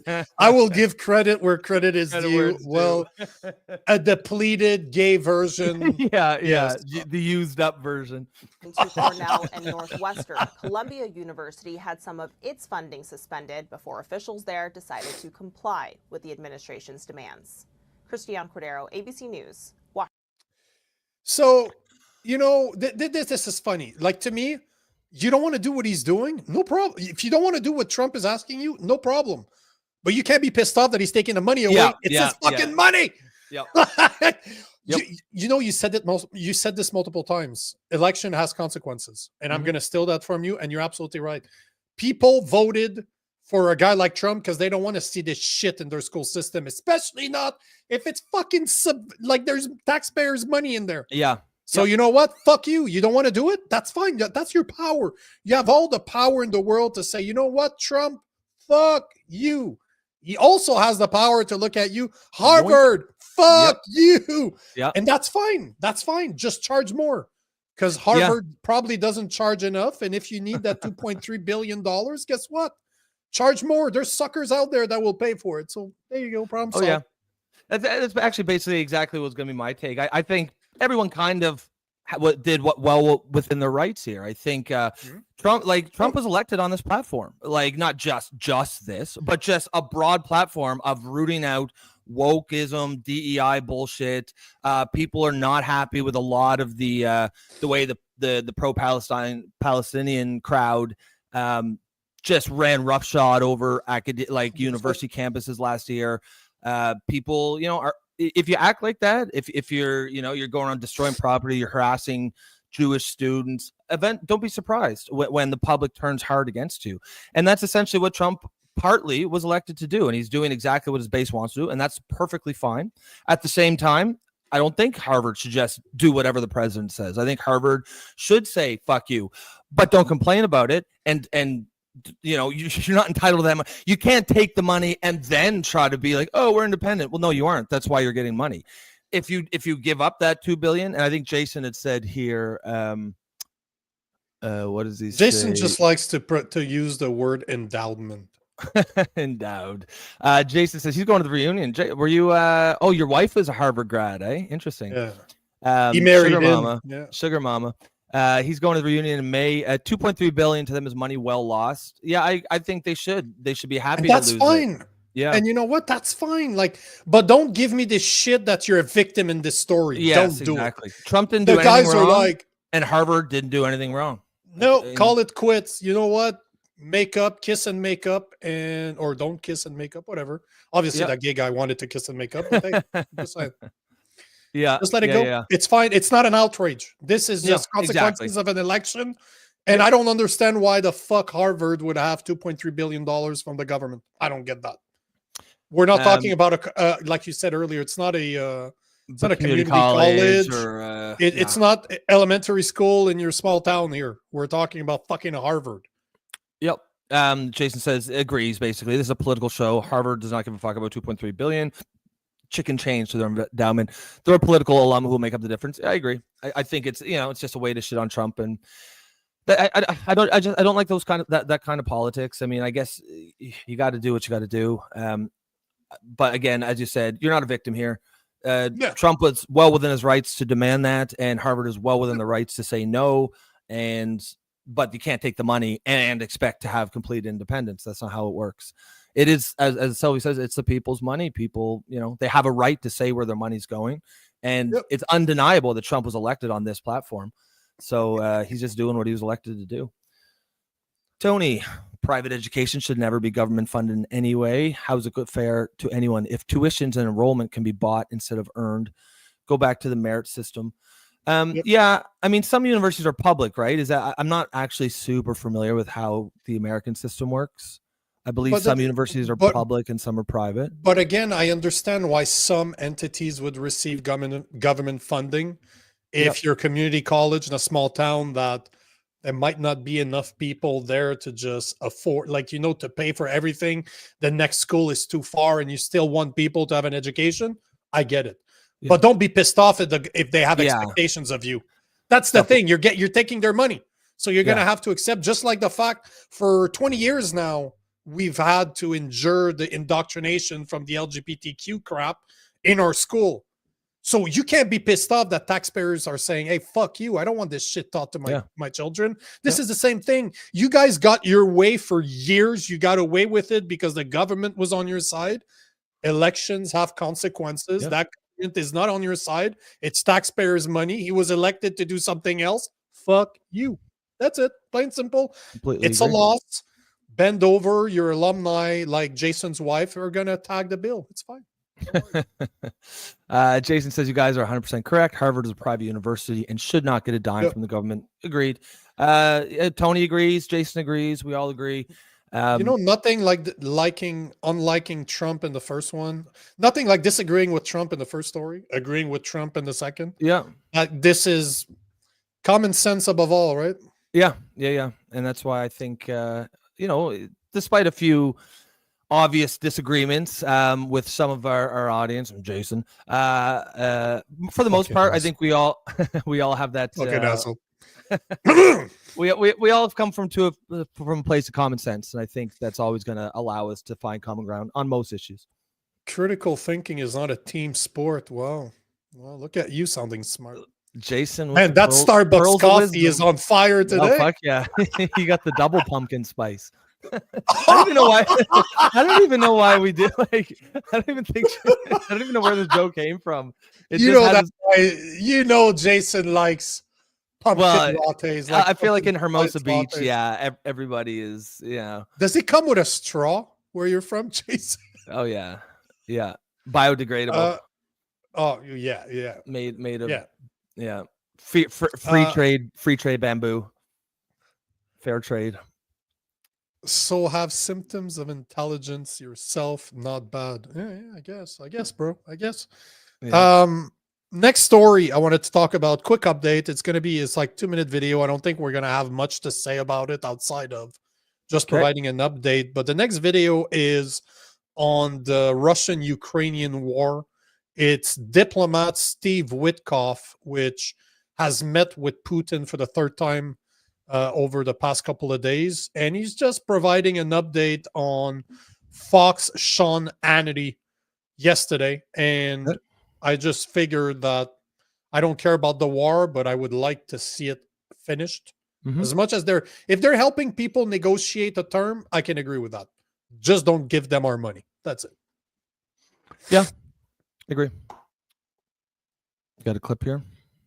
Yeah, video's loading. Is there with Putin a deal emerging, or is he trying to buy time, knowing that Putin sees a window of opportunity without hundreds of billions of U.S. dollars in weaponry, giving him a military advantage? Do you really see a deal emerging? Are you confident? I think you used a very good word there, Sean, emerging. I do. This is the third meeting I've had with him. This last meeting lasted close to 5 hours. We had two of his key advisors in the room at the time, Witkoff and Kirill Dmitriev.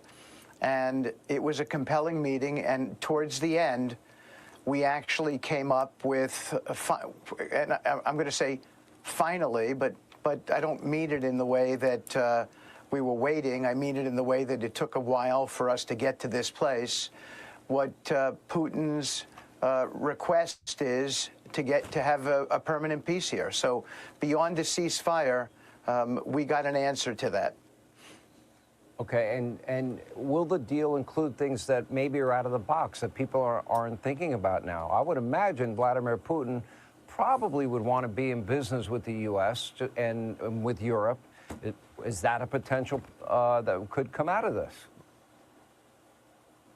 There's no doubt about it. I mean, this peace deal is about these so-called 5 territories, but there's so much more to it. There's security protocols. There's no NATO, Article 5. I mean, it's just, a lot of detail attached to it. It's a complicated situation,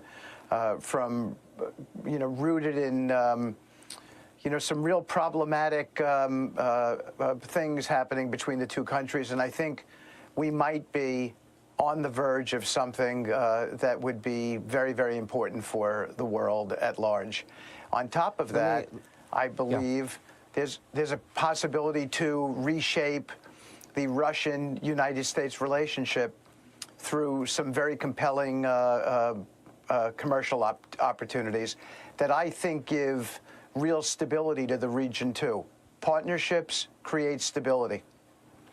Well, you know what? It's, to me, makes sense what he's saying. Like, if you can get that resolved, doesn't cost us any money and weapons anymore, and you can bring stability to that area. However, the deal is, whatever the deal between the Ukraine and Russia is. One thing I thought was interesting is this guy Witkoff is a Trump envoy, but he met. He's a diplomat, yeah. And he met Putin personally, which means, like, to me, like, none of this stuff is ever, like, everything, when you're talking global diplomacy, everything is thought very specifically. Like, they'll be like, oh, well, if it's an envoy, we can't meet personally with the president. So the fact that he did that suggests that he's giving a lot of weight to this meeting. And he's met him, I think he said at the beginning, 3 times already. So cool. It's not a small thing as a diplomat to be responsible to deal with Russia, especially not right now. Well, and like, usually it's the leaders that will meet each other, and usually like the diplomats will meet each other to set it up. So for him to meet directly with Putin suggests they're taking this really seriously. But it's interesting how you're starting to understand how Trump is capable of doing so much in a day. Because he does seem to be trusting his people a lot. Like, he does seem to be giving them a lot of leeway. You deal with that. You do this. You do this. You do this. So it's interesting. That's a good leadership style. Well, you should. Yeah. Why the fuck would you have employees if you can't trust them? You need to supervise everything. Hire good people. Just do it yourself then. Yeah, let them do their thing. And I agree with Sylvie 100%. Clown World says that Russia was never our enemy. I agree. I totally agree with you. That's what we want to portray, but it was not our enemy. Hey, bro, completely out of left field, because I'm always looking at my X as we're going. Yep. Check this out. What is it here? Fucking Maxime Bernier just recorded a podcast with Tucker Carlson. Oh, wow. I talked about Tucker Carlson earlier, funny enough. And there you go. Maxime Bernier was just on Tucker Carlson's show. Like, this blows my mind as to why is Poliev, if Maxime Bernier can be on that podcast. It's that weakness, right? It's that weakness. Because that if Maxime Bernier can be on his podcast, Poliev, Tucker Carlson would take Poliev tomorrow. Absolutely. So what's your excuse? Carney, if he picked up the phone to call Tucker Carlson would take him. Don't care. It's his show. I just don't understand why he doesn't do it. Like, these guys aren't going to give him softball interviews, but they're not going to go at him. No, like there should be no reason why he would be afraid to go on these shows. No, it's 100%. I don't understand it. But to me, it's because they can't handle it. They know they can't handle sitting down for an hour, 2 hours, or 3 hours. Because to me, that'd be the only fun part of being a politician. Is doing that shit, eh? Like that'd be cool, eh? Just I would take any interview right now. Yeah, name the platform. I'll be on it. I've been on feminist Imagine a politician who platform. said that, who literally said, "I don't need vetting, don't need questions. I know what I know what I believe in. I know what I stand for. Even if people don't agree with you, they're gonna respect that." Listen, I've been on Jubilee Media, which has more than 10 million followers on YouTube alone, to go debate feminists in California, in fucking Los Angeles. So I flew to Los Angeles to go debate feminists, and there were feminists on my team when we were supposed to be men rights activists. One of them was an outcried feminist, and the other guy was soft as shit. So we were basically 6 against 2. Yet I would take that opportunity again tomorrow. I will never shy away from a debate. So I don't understand how, and I'm just a content creator. I'm a guy with an opinion that's researched. How the fuck are politicians not doing everything they can to be in front of people day in, day out, trying to convince them? And it goes back to what I was saying earlier. I believe that what I've heard from behind the scene, that he's telling his people not to debate. It's the same thing for him. He's too scared to fuck it up, because you can't take that away. If you fuck up on Tucker Carlson, you know he's making reels about this and he's going to fucking promote that shit everywhere. So if you're scared to look stupid, you're not going to go there. But at the same time, I respect Maxime Bernier for doing this, because he was on Patrick Bet-David. Yeah. Now he's on fucking Tucker Carlson.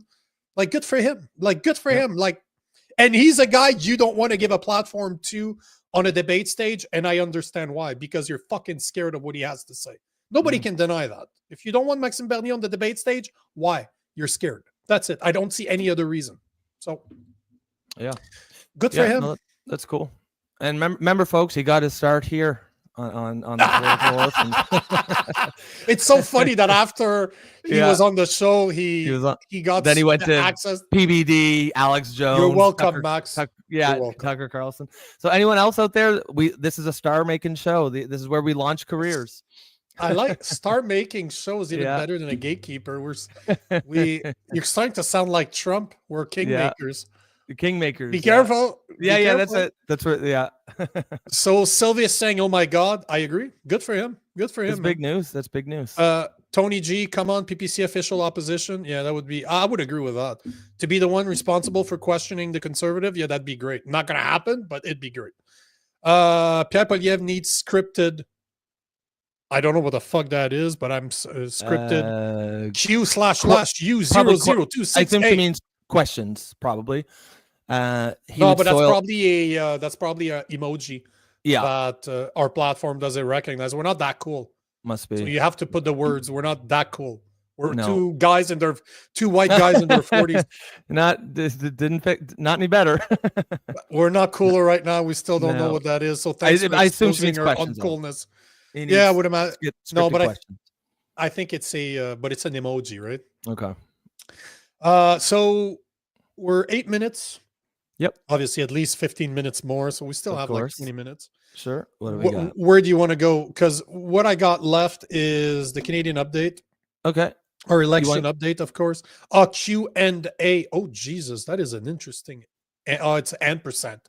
That's the ampersand Q&A. Okay, get it. Okay. Wow, that went above my head. So yeah, we have ampersand. Yeah. So we have either AOC and Smith want to run for president. Let's do AOC. We have the Meghan Murphy, which I would like to cover. AOC and Smith should only take a few minutes. Okay, so no. We're just showing the videos and kind of laughing at them. Yeah, basically. Okay, cool. So introduce your videos, sir. Yeah. So this is just so mine's from just a clip from a rally that she did in LA, and it's only short. It's only 30 seconds. It's just it was posted by a guy named Derek Evans, and he is like as he said, actually, I'll just share my screen now. As he says here, AOC claims 35,000 people show up to listen to her in LA. That is a big crowd. At the same time, it's Los Angeles. I'm not sure how many there are, but either way, it's a big crowd. I think it's obvious she's planning to run for president in 2028, and that's of course the newsworthy part. So that's a good frame. That's a good place to stop right there.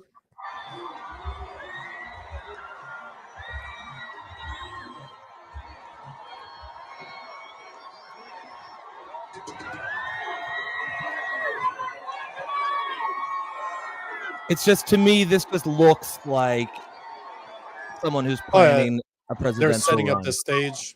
Yeah.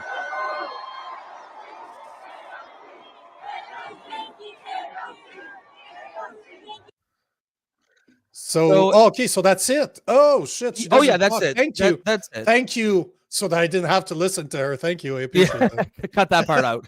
You know what she's gonna say. It was more just she's probably gonna go like this again. Like. Yeah. It's more just the size of the crowd, just the way it's set up. Like it looks like a presidential type rally of some of those sorts of things. Yeah. And that's what the story is, not necessarily what she's saying. I think it'll be interesting if the left goes that route. And what would it be? AOC Bernie? Like it would be, at least it would be different. I mean, I guess I would look at that in the same way that I would say, I don't necessarily think that's the way they should go, but it is at least something different other than the last 40 years of just traditional establishment Democratic politics. Man, that would be talk about shooting yourself in the foot and going even more left than you should be. Like this is insane. Like, okay, who is it going to be? People are going to be running for the primary. It's going to be her, Bernie Sanders, and it's going to be Featherman, maybe, hopefully. Would it be Gavin Newsom? Like, okay, yeah, I think Newsom's got no place on that ticket. If you're going AOC, but she's as bad as Gavin Newsom. There's no difference between her and Gavin Newsom. She's as left as Gavin Newsom. Oh no, she just has less. She just has less power, right? Yeah, the difference between them isn't necessarily positions. It's just their identity. One Newsom standing, the other one's on her knees. Yeah, Newsom is Newsom. Yeah, Newsom is just pure establishment. And AOC is sort of the outsider radical. She's not really actually radical, but that's her image. That is a perception. I agree. I think it is. I think it's a mistake. But I think it might be the showdown that the Democratic Party needs, if only to say, okay, it really isn't this way. Like it. This is like a wake up call. Right now, like you are able, like with Kamala fucking tampon Tim there, she got her ass kicked. And I think most people who are sane and common sense, like me, you, most of our audience here, understand that it's because the Democratic Party has gone too far left, and that's why they lost. But because they are both establishment figures, it does allow a large part of the far left wing of the party to say, oh, it's because they weren't far left enough. Enter AOC and Bernie. If they get their ass kicked, that pipe dream is gone. There's nothing, you can't say anything. But that would be quite the ticket. AOC as president, VP Bernie Sanders. Jesus. Or would it be the other way around? Would it be Bernie as president, AOC as I don't know, like Jason? Bernie's I don't not going to make it that long. Bernie doesn't have 4 years. Yeah, Jason, what do you think? Like, hold on. Before we play, I will answer your question, Jason, because this is the next one. Jason is asking, wait, which Smith? Your Smith. Your Smith. The guy right there. Your guy. And the right has been trying to get away with, like circumventing the 22nd Amendment of the Constitution, talking about how there could be a third term. Excuse me, be careful what you wish for, because if any GOP member, if any Republican supports that, I don't want to hear a word out of their mouth ever again about the following the Constitution, the Constitution, the Constitution. That's what they've been living off for years. And then you're talking about circumventing the 22nd Amendment, and you think that's cool? No way. That's not something that we should stand for. So I would hope somebody else would step up that's more qualified than me. But if it has to come down to me, it is something I would consider. Yes, I would, because I don't mind the thought of tussling with these folks at all, on the left or the right. But before I just want to sort of take issue to what but you ended it up with 1 second left. Like, oh, okay. That's it. It's just him ranting because I thought of Jason. I'm like, I gotta show this. That's his guy. Well, the thing is, he started that bit saying he's going to amend, talking about amending the Constitution, blah blah blah, and then he goes on later to say circumventing. Well, no, if they are able to amend the Constitution, they will not be circumventing the Constitution. That's the entire point. So I don't agree with what he was saying there. Like, it's hard to change the Constitution. It's hard to make amendments. Just I think if you look at the actual how you have to do it, how many states have to agree, I think it would be a very, very difficult slog. However, if they are able to do it, then it is no longer circumventing the Constitution. Now, if he's going to try to just brute force his way in and say, I'm going to become a third term, regardless of what the Constitution says, that obviously that is, illegal, and that would be circumventing the Constitution. But to say he's circumventing the Constitution by changing it, well, no, that's literally what you do when you want, like, it's a sort of a nonsense argument. But go to Jason. I fucking love what he wrote there. At least he's honest. That's what I like about Jason. At least. Which one here? The last one, yeah. Troll as Stephen A. Smith is capitalist. No way does he give us. Yeah, I don't think he's actually serious here.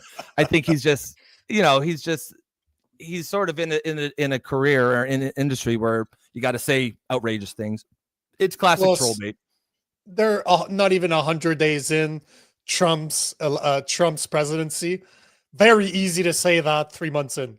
Very easy to say. Let's talk in 4 years. See where you're sitting.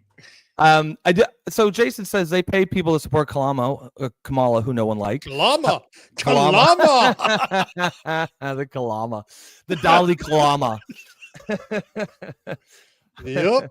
How hard is it to pay people that like AOC? Well, that's interesting. I'd be curious what you guys think. Do you think those are paid crowd? Like, I do suspect, as much as I don't think she's the answer, I don't really like her. I suspect that a lot of that energy is organic. There are people that see her as like. You said it was in Los Angeles. Los Angeles. That's the only place that she can show up and not have to pay for people to be there, because she is liked. I've been to LA, bro, and I know she's liked there. I know for a fact that she's liked there. Like, they do love her bartending history. Well, I respect the American dream, like a la JD Vance. Yep. A lot of people on the left respect the slutty version of JD Vance, which made her career serving drinks to people wearing tight shit. So I mean, she checks a lot of boxes that do, that, like, for example, like, she does have the backstory that people do like that. She's obviously attractive. That matters in politics. I mean, you can, it's just a fact. It's not about sexism. Like, JFK Jr. was elected in part because he was a handsome man. It's exactly why Trump became president too, right? Because he's hot. He would tell you that he is. Of course he was. Yeah. What did he say? Oh, I keep getting more handsome or whatever. He's a funny but he doesn't guy, seem to age, though. You got to give him something. That dude does not seem to fucking age. The spray tan and the hair coloring, because goddamn, he almost seems more spry now than he did in 2016. We talked about this before. What the presidency did to a guy like Clinton. What the presidency did to a guy like Obama. Motherfucker aged like 60 years. Yeah. That but was then bad. You look at Trump, he looks pretty much the same. Like, I don't see much of a difference between him in 2016 and now. I remember when 2020 was around, like, and he was on his way out, I definitely thought he was done. Like, he looked like he was just sort of tired and exhausted. And then I think he took the next 4 years and just played golf and just got angry. And then now he's just working on that sort of energy, because he seems like he's got more energy now than he did back then. Yeah. Maybe Sylvie's right. She's saying that Trump never smoked or drank. Maybe that definitely is going to play a role, huh? Yeah, that does play a role for sure. Plus, as much as he's obese, I still think that he does a lot of activity like playing golf. So there's a way, maybe there's a special drug behind the scene that is pumping him up. Cocaine's a hell of a drug, right? Adderall probably, but there's definitely what's funny is he doesn't even seem like he's had a ton of work done. You see a lot of these older even politicians, you can tell they've had real hello fucking, what do you mean? Chuck Schumer. Yeah, Chuck Schumer is like a good example. I don't have enough hair to pull it back. They all look fucking surprised all the time. Yeah. Yeah, exactly right. Fucking Hello! Jason says Newsom has nice hair, white, and is a better talker. That goes a long way in the USA, and you're completely correct. That does go a long way in the and Plus, he's not only planning his podcast. He's a handsome podcast. He's smart. He's a handsome guy too, and that matters. He does have a charisma. He's got that sort of like generic-y political charisma that like it doesn't stand out. Like, you know, Fetterman has a type of charisma, but it's not the same type. It's a different type of charisma than he's got that ogre sort of like but charisma. Newsom's got something. He's a terrible option. He's an empty barrel for sure, but he's got that shallow, superficial appeal that a lot of the voting base likes. You're forgetting he is one of the best investors in the US too. Gavin Newsom? That dude can play the market like this. I wonder if the fact that he's related to Pelosi has anything to do with probably it. Especially when it's related to like California investments. For whatever reason, he's only really good with California. He's a master investor in California. Yeah. But you're right though. He's your typical politician that people from the left, the woke left, will vote for. You don't look too deeply into it. He sounds okay in an interview. But he's not stupid, though, because he's already starting to rebrand himself with the new podcast that he started, and he even had a guy like Charlie Kirk. So I see what he's doing. He's not an idiot. As much as I dislike him, he's not stupid. He is not a stupid man. And I actually think that, you know, some people might say, oh, well, you have an AOC Newsom ticket to try to appeal to the establishment and the radicals. I think they're both different enough in terms of like the perception of where they stand that I don't think you'd see that happening. I think you could see a primary where Newsom and AOC go toe to toe. And that would be interesting just to see. Let's fix the problem right now. I have a solution for you. Let AOC marry Gavin Newsom. There you go. Problem solved. There it is. Problem solved. They could be whatever the they them of the. Did you imagine a husband-wife team that ran on a ticket? Just hypothetically. You know what? If somebody's gonna do it, it's gonna be the woke left. So for sure. It's not gonna be married. It's gonna be some type of union. They're gonna morph into a they them. That's what I'm calling for. But then it'll be actual. It makes sense to call them they them because it's actually two people. Jason like that, huh? Sanders was in Utah, a red state, and the crowd was massive. Difference: Sanders crowd are real, but he sold them out in 2020, and now who knows? Yeah, I think there's a lot more overlap. I think a lot of Sanders crowd is going to be part of AOC's crowd for sure. Yeah, probably they're probably very similar. I agree. Yep. Tony, Trump's affinity for carrot juice keeps him young. Is that like a euphemism for something, or is that? I'm thinking it is because I've never heard. Oh, because he's orange. That's what I would say. Okay. Nice, classic. Jason, taking your free speech is circumventing the Constitution, but changing the 22nd Amendment is. What? Dude, chill. He's talking about Stephen A. Smith. Oh yeah. That's one thing. Again, that's one thing I like about Jason. As much as he rides his balls really hard, he can still call him out. Stephen A. Smith, that is. Yeah, exactly. I mean, and of course he just says those things because that's his show is built on outrage, right? He's got to be outraged all the time, and it's just a lot of that is just playing the game. Sylvie just says never did drugs either. He said on Theo Vaughn. He was inspired not. Yeah, he's talked a lot about that, about his brother. That will definitely play a role, especially as you get older. The amount of alcohol. Oh, it's so terrible for the skin. So bad for your skin. You know, I had a video from Bill Maher I wanted to show, but not important right now. I think we got enough out of this. You got there. Do you want to introduce the Meghan Murphy as we're going for the last part of the show that's covering kind of what's going on in the election? Because this to me is important because of what Mark Carney and Pierre Poilievre are talking about. Yep. You have an article for Meghan Murphy. You know what? You introduce it. You talk about it. I'm going to be right back. I really need to go. I'm getting old, bro. Okay. Well, you got to use the bathroom again. Yeah. Okay. So Meghan Murphy is a candidate for the PPC out in in I believe it's BC, and the deal with her is she hold on, let me get this, share my screen here. She was I think it was the day that her candidacy was announced, she found herself debanked by a bank called Van City. So I'm just going to share my screen here so you can see basically just her statement. She says, my candidacy was confirmed officially on Tuesday. That very same day, I tried to access my bank account and could not. I contacted my bank, Van City, and was informed that the account had been frozen as per direction from the government.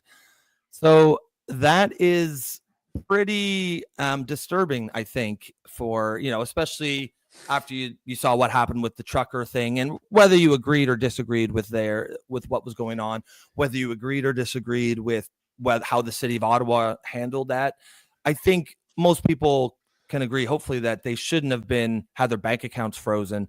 And not only was the people who were donating to them had their bank accounts frozen, and that's just a classic authoritarian move that I think everybody, hopefully on all sides of the spectrum, should be happy and comfortable opposing.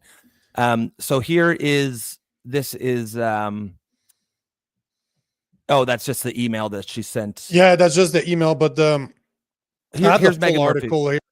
Yeah, I have okay. the article that she wrote. Yeah. She wrote an article herself. Okay, if you want to bring that up. I'll share my screen right now if you want to remove yours. There we go. So here's the article that Sylvie, aka Clown World, sent me yesterday. So she's basically just saying the backstory is the fact that she left Canada in 2021, and because she was scared of where the country was going. And I can agree with her, because I left Canada in 2022, so I get it. But she talks about how she's been in Mexico ever since, and she was scared that something would happen to her because she did support the Freedom Convoy, and she saw what happened to them, the debanking you're talking about. But she still decided, she thought there was an opportunity between the Trudeau government and Poilievre maybe becoming the next prime minister, that she would run for Vancouver East in BC as an MP as a candidate for MP for the PPC. And the day that her flight arrived in Canada, her Canadian bank account was frozen, not being able to access it. She called the bank. They told them that it was the order came down from the government. They gave her a phone number. She's been trying to call and call and call and call, and she got no responses. Nobody's ever called her back. So she's sitting in a situation where she went back to Mexico because she's like, you know what? This is literally, if this turns out to be true, what she's saying, this is government interfering in politics. Like, this is election interference on top of debanking. Like, how can you debank someone that, not only how can you debank your running own population, that's exactly right. So not only are you debanking a regular person, just like you did under COVID with the Freedom Truckers, now you're showing that you're debanking your opposition. This is fucked. Like, this that's is wild. Fucked. That is fucking wild. Fucked. Yep. So, right now, I got to say, those are all claims, and I'm not saying that she's wrong. I'm not saying that she's right, but I'm just this one. I will play my role of doesn't smell good. No, because nobody can deny. So, did it happen to her or not? I don't know. Do I believe her? Yes, I do. Oh, it's funny. So I've actually followed her for quite a while because she's big in the so there you go. I did not follow her at all. Yep. Yeah, she's big in the gender critical community. So I've been familiar with her for a while. And you should reach out to her to have her on then. Yeah, well, I messaged her this morning. Yeah, awesome, good stuff. Yeah, so I have no doubts about her integrity. I have no doubts that what she said happened. Is accurate. Yep. And again, we'll have to wait and see. But there's some major explaining to do. And honestly, Mark Carney has some major explaining to do. Because when you say the government, that's the Liberal Party right now, right? So the head of the government, the prime minister, the head of the Liberal Party, they've got a lot of explaining to do.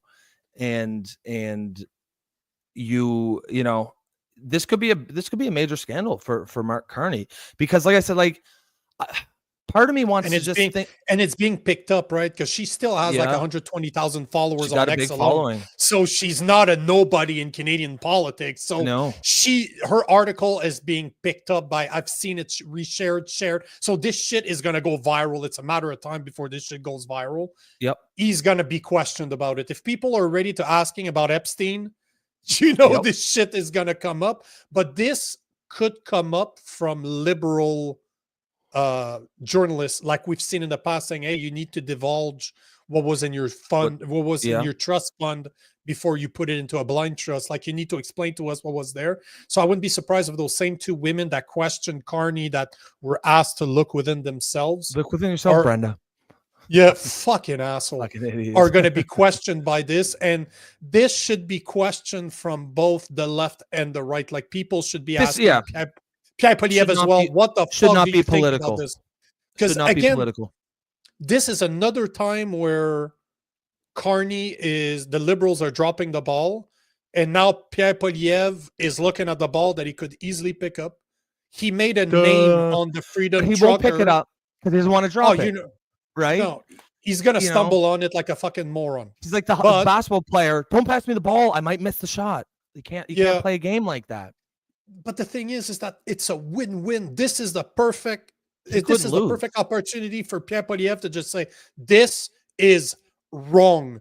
If this turns out to be true, I will make sure my government never has the power to do something like that, because this is tyrannical. I will not be like Mark Carney. I will not be like Justin Trudeau.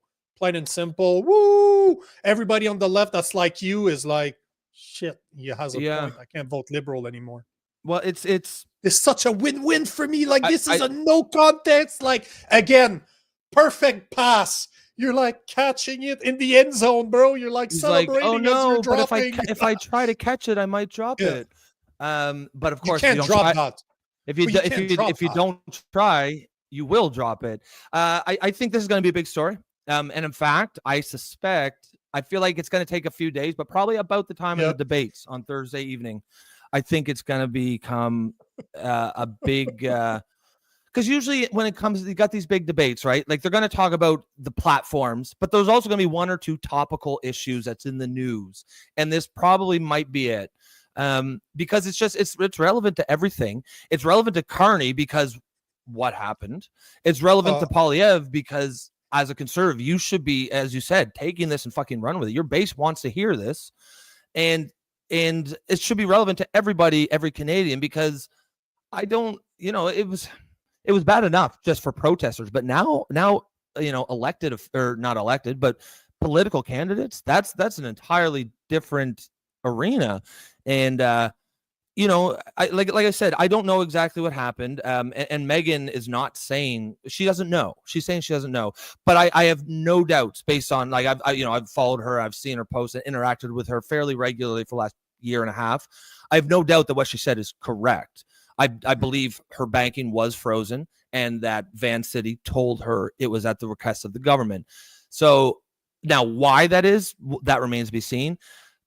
It's possible that they have, a secret program where they do this, but maybe she got, accidentally added to it. And if that's the case, that's a huge fuck up on their part, because now we're going to see it. Either way, there's some secrets here that are buried, and it's going to come out. I suspect there's some people really shitting their pants right now in the Liberal Party, because I don't know what they were thinking how this was going to go down. And then the bank itself, Van City, I hope they get boycotted to fuck. Banks need to learn, like, I don't believe they have to, by law, do whatever the government says. There's got to be there's we know an organization, like, we're working on something behind the scene that you're aware of, and we have a CEO of a bank in Canada that I know, a CEO of a bank in Canada that refused to freeze assets of Albertans that were part of the Freedom Convoy.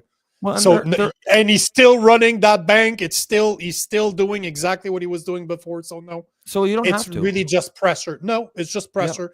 but he refused to do it. So, this is a stark reminder for people. I have American bank accounts.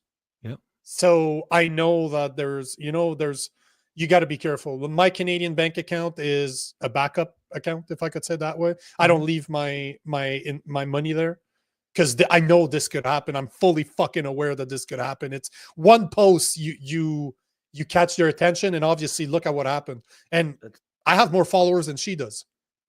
Yeah. So my point is that it's a matter of time. If this starts again, it's a matter of time before people get shut down. She's just the first of the new wave. If this does not go public, if this does not go crazy, if this does not go viral. But hopefully you're right. But I wanted to show this because that, to me, fucking a hypocrite. This is Mark Carney, what he had to say against Pierre Poilievre. The next video you're going to show, I would imagine. It's just that this blows my fucking mind that a guy like him. I think this is a very dangerous step. We have a charter of rights and fundamental freedoms in this country, and it's the responsibility, in my view, of the Prime Minister, of the Government of Canada to defend that charter, those fundamental rights and responsibilities and liberties that Canadians enjoy. Whoa. The politicizing certain issues with respect to fundamental rights is a slippery slope that leads to further politicization. Saying the guy that his party froze bank accounts during the Freedom Convoy, that his party used the RCMP to dismantle the protests. Now his party seems to be responsible for freezing somebody's assets. And we know that this is not a provincial thing. This is a federal thing. If there's a government that froze this, if what she's saying is true, this is not a provincial thing. This is a fucking federal thing. So you're very good to call out Pierre Poilievre for saying something against the Charter of Right, but motherfucker, like you're literally representing a party that's been doing this for years, and all of your members in your fucking party are all part of the party. Freeland is still in your party, and she was the one responsible for freezing bank accounts under Trudeau. You kept the same fucking assholes that took our rights away. You took them from the old party and kept them in yours. So, bro, like, what the fuck are you saying? Like, what the fuck are you saying? Charters of right and freedom? You don't give a fuck about this shit. You fucking wipe your ass with that paper, bro. You don't care. Stop it. Stop it. Like, who believes this shit? So I hope this goes viral and somebody, like you said, brings that back in his face to say, hey, bro, you were talking about the Charters of Right and Freedom and how Poilievre is a threat to it. What do you respond to the story that we've been hearing from Meghan Murphy, where the federal government froze her asset the day that she tried to come back and become a candidate for the PPC in Vancouver East? Care to explain? Yeah.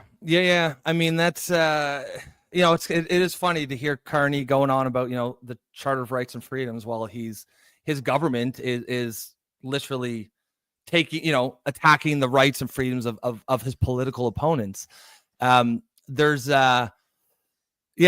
fun. I feel like the mask is slipping on Carney a little bit. I think people are sort of, and I'm going to show a clip here after the one that I showed with Poilievre of the CBC, and it's going back. Remember the buttons thing? They're really fucking dragging him. They're dragging the shit out of him because it's just how he's lying. And the CBC is calling out Mark Carney. Yeah.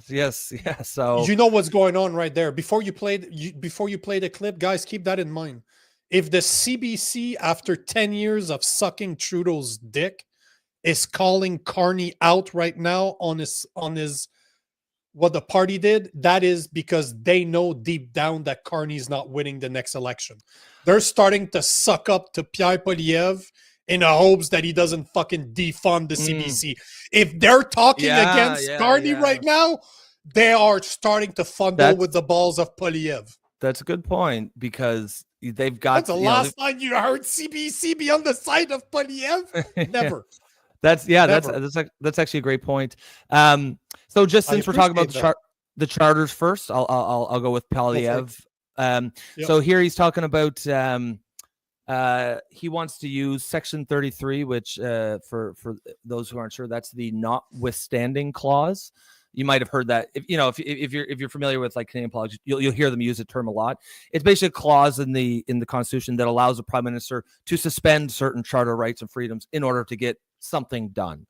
It's obviously kind of controversial because you're essentially suspending rights from the Charter of Rights and Freedoms, but it allows some flexibility for the Prime Minister to do things.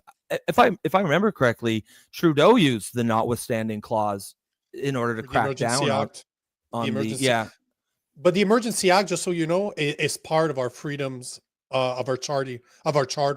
Yep. They have one. They voted that at the beginning of the 2000s all across Canada.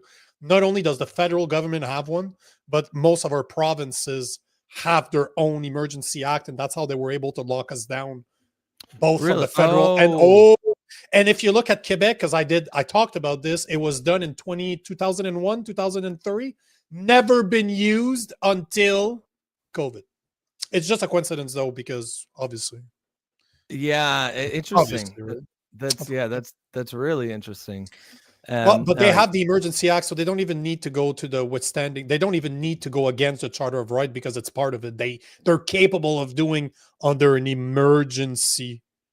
So. Oh, okay, that makes sense. I didn't know they were two separate things. I thought the emergency powers were part of the notwithstanding clause. I'm pretty sure that I will research it to make sure, but I'm pretty sure that Trudeau did not have. I know that in Quebec they did not have to change anything. The Emergency Act was already predefined 20 years before, so they got to just renew it every month because it was only for a 30 days period or 3 weeks period, and all they did is renew it for almost 2 years every month permanently, right? Permanently renewing something that's supposed to be temporary. That's meant. There's a reason why it's 30 days only, but that's a bit slimy. Okay, so this is Polyev. So he's talking about using Section 33 to crack down on basically crime, ensure multiple murderers stay in jail, which again is a pretty, I think, popular. People are kind of sick of the the soft on crime policy. And if the Liberals were smart, I think they're going after him for this, as if they really think people are going to be like, oh no, but think of the murderers. So this is Mark Carney has said he will not change any of the catch and release Liberal laws. Like so many elites who don't have to feel the effects of their policies, he agrees with them. When he lives in a protected neighborhood, he is surrounded by security. He spent most of his adult life not even living in Canada. He has no idea what it's like to feel endangered in his community. With Mark Carney, you will get 4 more years of the same out-of-touch Liberal catch and release laws that have caused the problem in the first place. So the question is, do I respect Supreme Court decisions? The answer is yes. And I also respect the Charter of Rights and Freedoms, which guarantees life, liberty, and the security of the person to every single Canadian. That right has been trampled on by the Liberals' catch and release laws that have unleashed crime and chaos in our communities. And I will use Section 33 of the Charter of Rights and Freedoms to put an end to the Liberal crime and drug wave and to protect law-abiding Canadians against the dangers that are spreading everywhere in our streets. Merci. On passe à la... Classic Liberals, right? Like, oh, but think about the murderers. Think about and he was right to say, use Section 33 of the Charter, because he was the question. They didn't have the question that was cut off, but he was being basically say, how do you think about the accusation that you're trampling the rights of people of the rights and charters for essentially what he was talking about was going against the catch and release programs. And also, you know how murderers will often get concurrent sentences. If you get 25 years, even if you get 3 or 4 murders, you're going to get them all at once. And what he wants to do is say, no, you're going to get 125 years, 125 years for each murder, as it should be. But like classic Liberals to oh no, but what about the rights of the murderers? And as Polyev said, Canadians have the right to not be murdered. They have the right to security of the person, and in order to, if he's using Section 33 of the Charter, he how can he be going against the Charter? He's using the Charter. Yep. So there's a couple of things I would say. First is the Emergency Act that I was talking about was created in 1988. Okay. It was replacing the War Measure Act that I believe that Sylvie's talking about here when she says it was used in World War II and during the FLQ. So it was renamed the Emergency Act in 1998.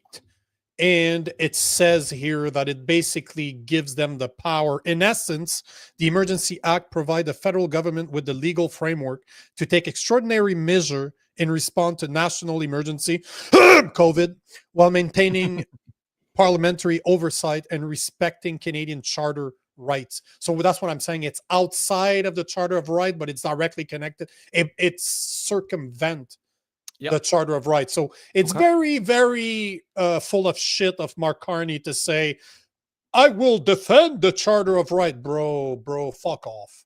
Like, fuck off. Like, fuck off, plain and simple. You're just a fucking liar at this point.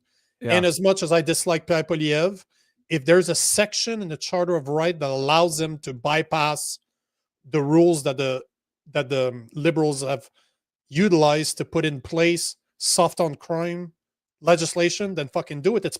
It's like Stephen A. Smith saying earlier, you can't circumvent the Constitution. Bro, that's what amendments are for. Yeah, there's at least 22 of them, so don't give me this shit, bro.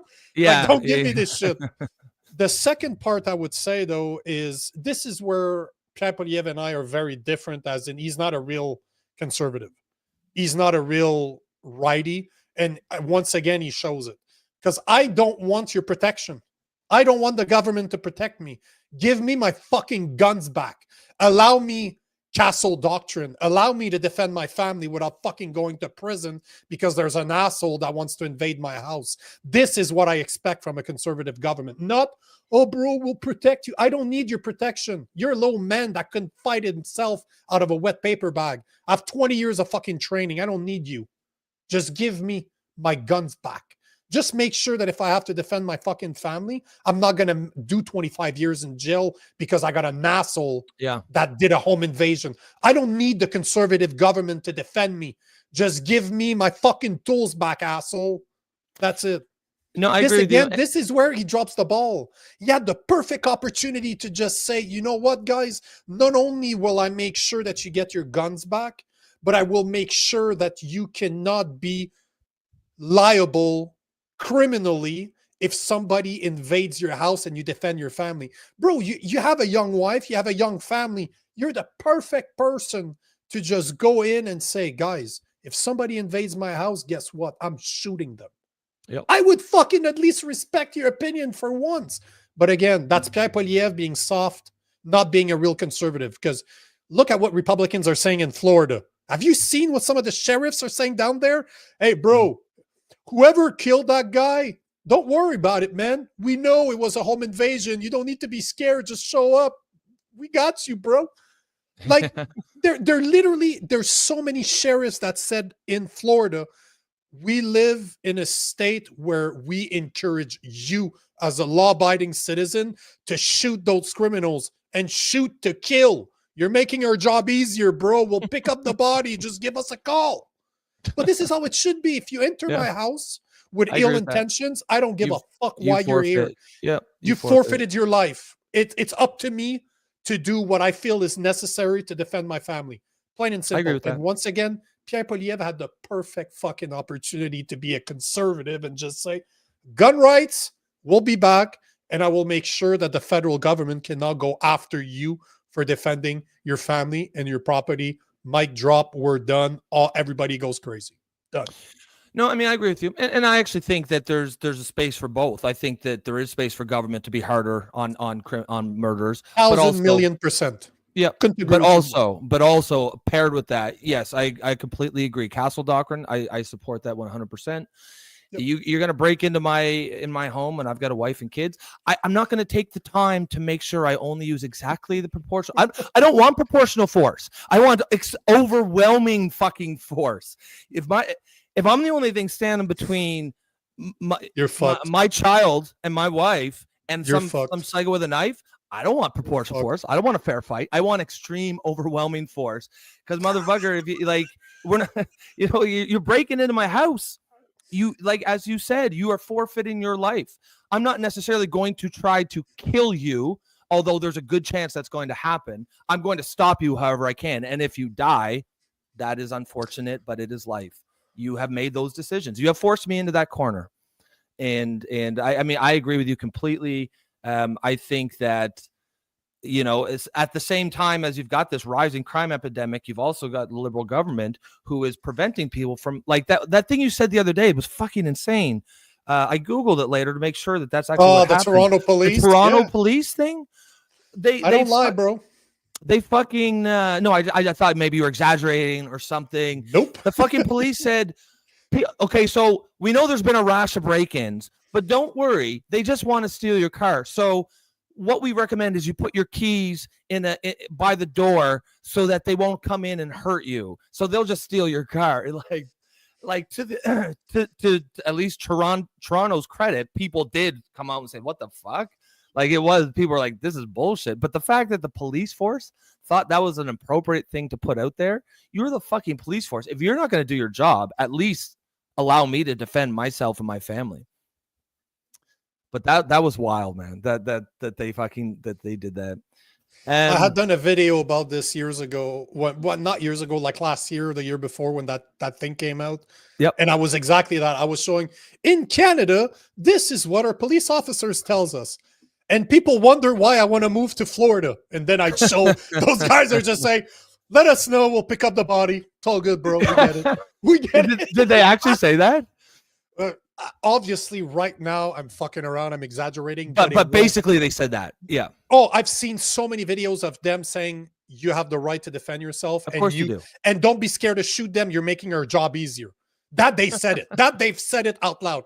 Did they really say, just don't worry, we'll be a transport service for bodies? Obviously, they didn't say it that way. I'm just saying, if you're encouraging your people to defend themselves, to not be scared to report what happens afterwards, they're basically saying, don't worry, we'll come pick up the body and we'll deal with it. Like, it's not what they're saying out loud, but if you read between the lines, you know what they mean. Hey, bro, you don't need to dig a hole. You don't need a shovel. Just give us a call. That's actually, I like that. All right. So you want to get this CBC talking about Carney, and then we'll end on that? Oh, shit. Wow, it's an episode that keeps on giving. Yeah. Do we have time, do you think? I have time. Yeah, okay, let's do it. They get to disconnect whenever they want. Yeah, exactly. Right? It's just me and you here talking to each other. That's cool, though. Yeah, exactly. Yeah. All right, so this is them. They're talking about the button thing. Oh, button thing. So the button scandal that was yesterday, and I don't know if it's still a scandal, but they don't like Carney's excuses here.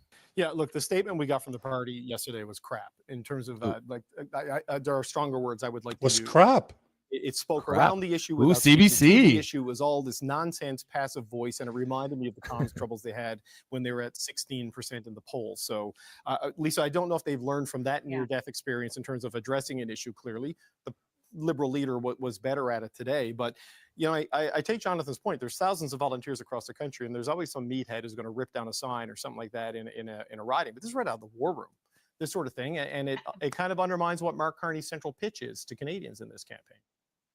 For sure. And it was very nefarious. I don't think it was innocent at all. I mean, I looked up to see what the other buttons were that were out there. I mean, we've done button competitions in the past, but it's usually mocking people. It's not about actively seeking to draw attention to an issue to make it sound more Trumpy than what they are. So, for example, Lock Justin Up was one of them. Wexit Now. Make Canada Great Again. I mean, what is this crap? They should absolutely be off the campaign. They're lucky they're not getting charged. They should be talked about whether or not they're spreading disinformation by this committee in the House of Commons or by this committee of bureaucrats. I mean, this is absolutely outrageous. And for us to tut it away as, oh, well, kids are being kids. The other part, David, that really bugs me, I'm on a roll now. The other part that really bugs me about this whole thing is the hubris, arrogance of bragging about it and not giving a damn. Like, do they think they're that far ahead in the polls that it's not that terrible to talk about out loud that they're going to get away with it. So, you know what? Toss the lot of them. Mark's got a big problem if he's letting that rot inside his campaign. And if they're only reassigning them, then it's higher up than we expect. Well, you know, Jordan, I talked to some of the people who may have done this on campaigns past who were offended by the. So, yeah, I mean, whoa, CBC has removed the liberal cocks from their mouth. Yeah. Damn. Yeah. That's yeah. I mean, it as you said, it's I feel like that's probably your best indicator is how is CBC treating Carney? Because if they suspect Carney's not going to win, all of a sudden they're fighting for their jobs now, right? Because they know cuts are coming. Yeah, and they were completely right, and it's not just because they agreed with everything that we said yesterday, but is exactly what they said. We said just reassigned. How is that accountability? They're lucky they didn't get charged because that's real close to like legitimate criminal election interference. And again, Carney, he seems to be, the honeymoon period seems to be over, and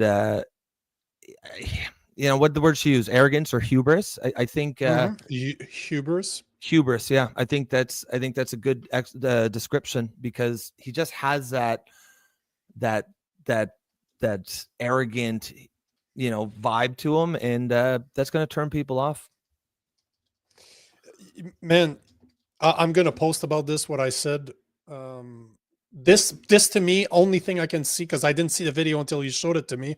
This shows that even CBC knows that Pierre Poilievre is dominating in the polls. That if you look behind the scene, they believe that Pierre Poilievre, because this was not maybe he should have handled it better. No. They're basically calling him out as in, you're wrong.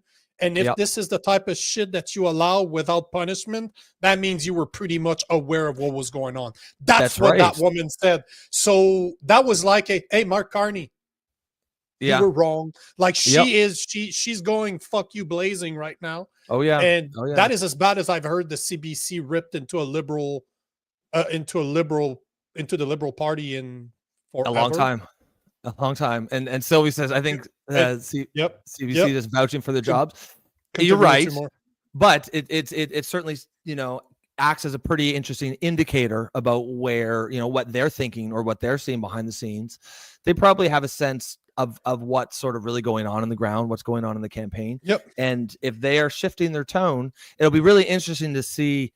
Man, this debate's gonna be very interesting. It's a shame it's not on CBC, that it's on CTV. It's on CTV. That would have been great. Oh man, if that was on CBC, because if they really think that Pierre Poilievre is dominating behind the scene, that they need to fight for their jobs, they would have made it very fucking entertaining for the Carney. Yeah. For Carney B would have had a problem. Carney B. Love it. That's a great slip, bro. That was a great slip. Yeah. I love it. All right, guys, it is that time again, which is to say it is 40 minutes past 40 minutes past our end time when we're actually going to end the show. Again, we appreciate you guys being here. You could have been anywhere in the world today, and you chose to be here with us, and we're always going to appreciate that. I think today's show just shows, again, what's special about this show. We've got an excellent audience, sharp as tacks, certainly engage some spirited debates, and sometimes we go off track a little bit, but again, I think that's what makes this show great. It really is all about you guys, the audience, and we think that we could not appreciate more everything you guys bring to the table here. So I think what did I want to plug? Oh yeah, I guess what we were just talking about. Thursday we're going to do a live debate here.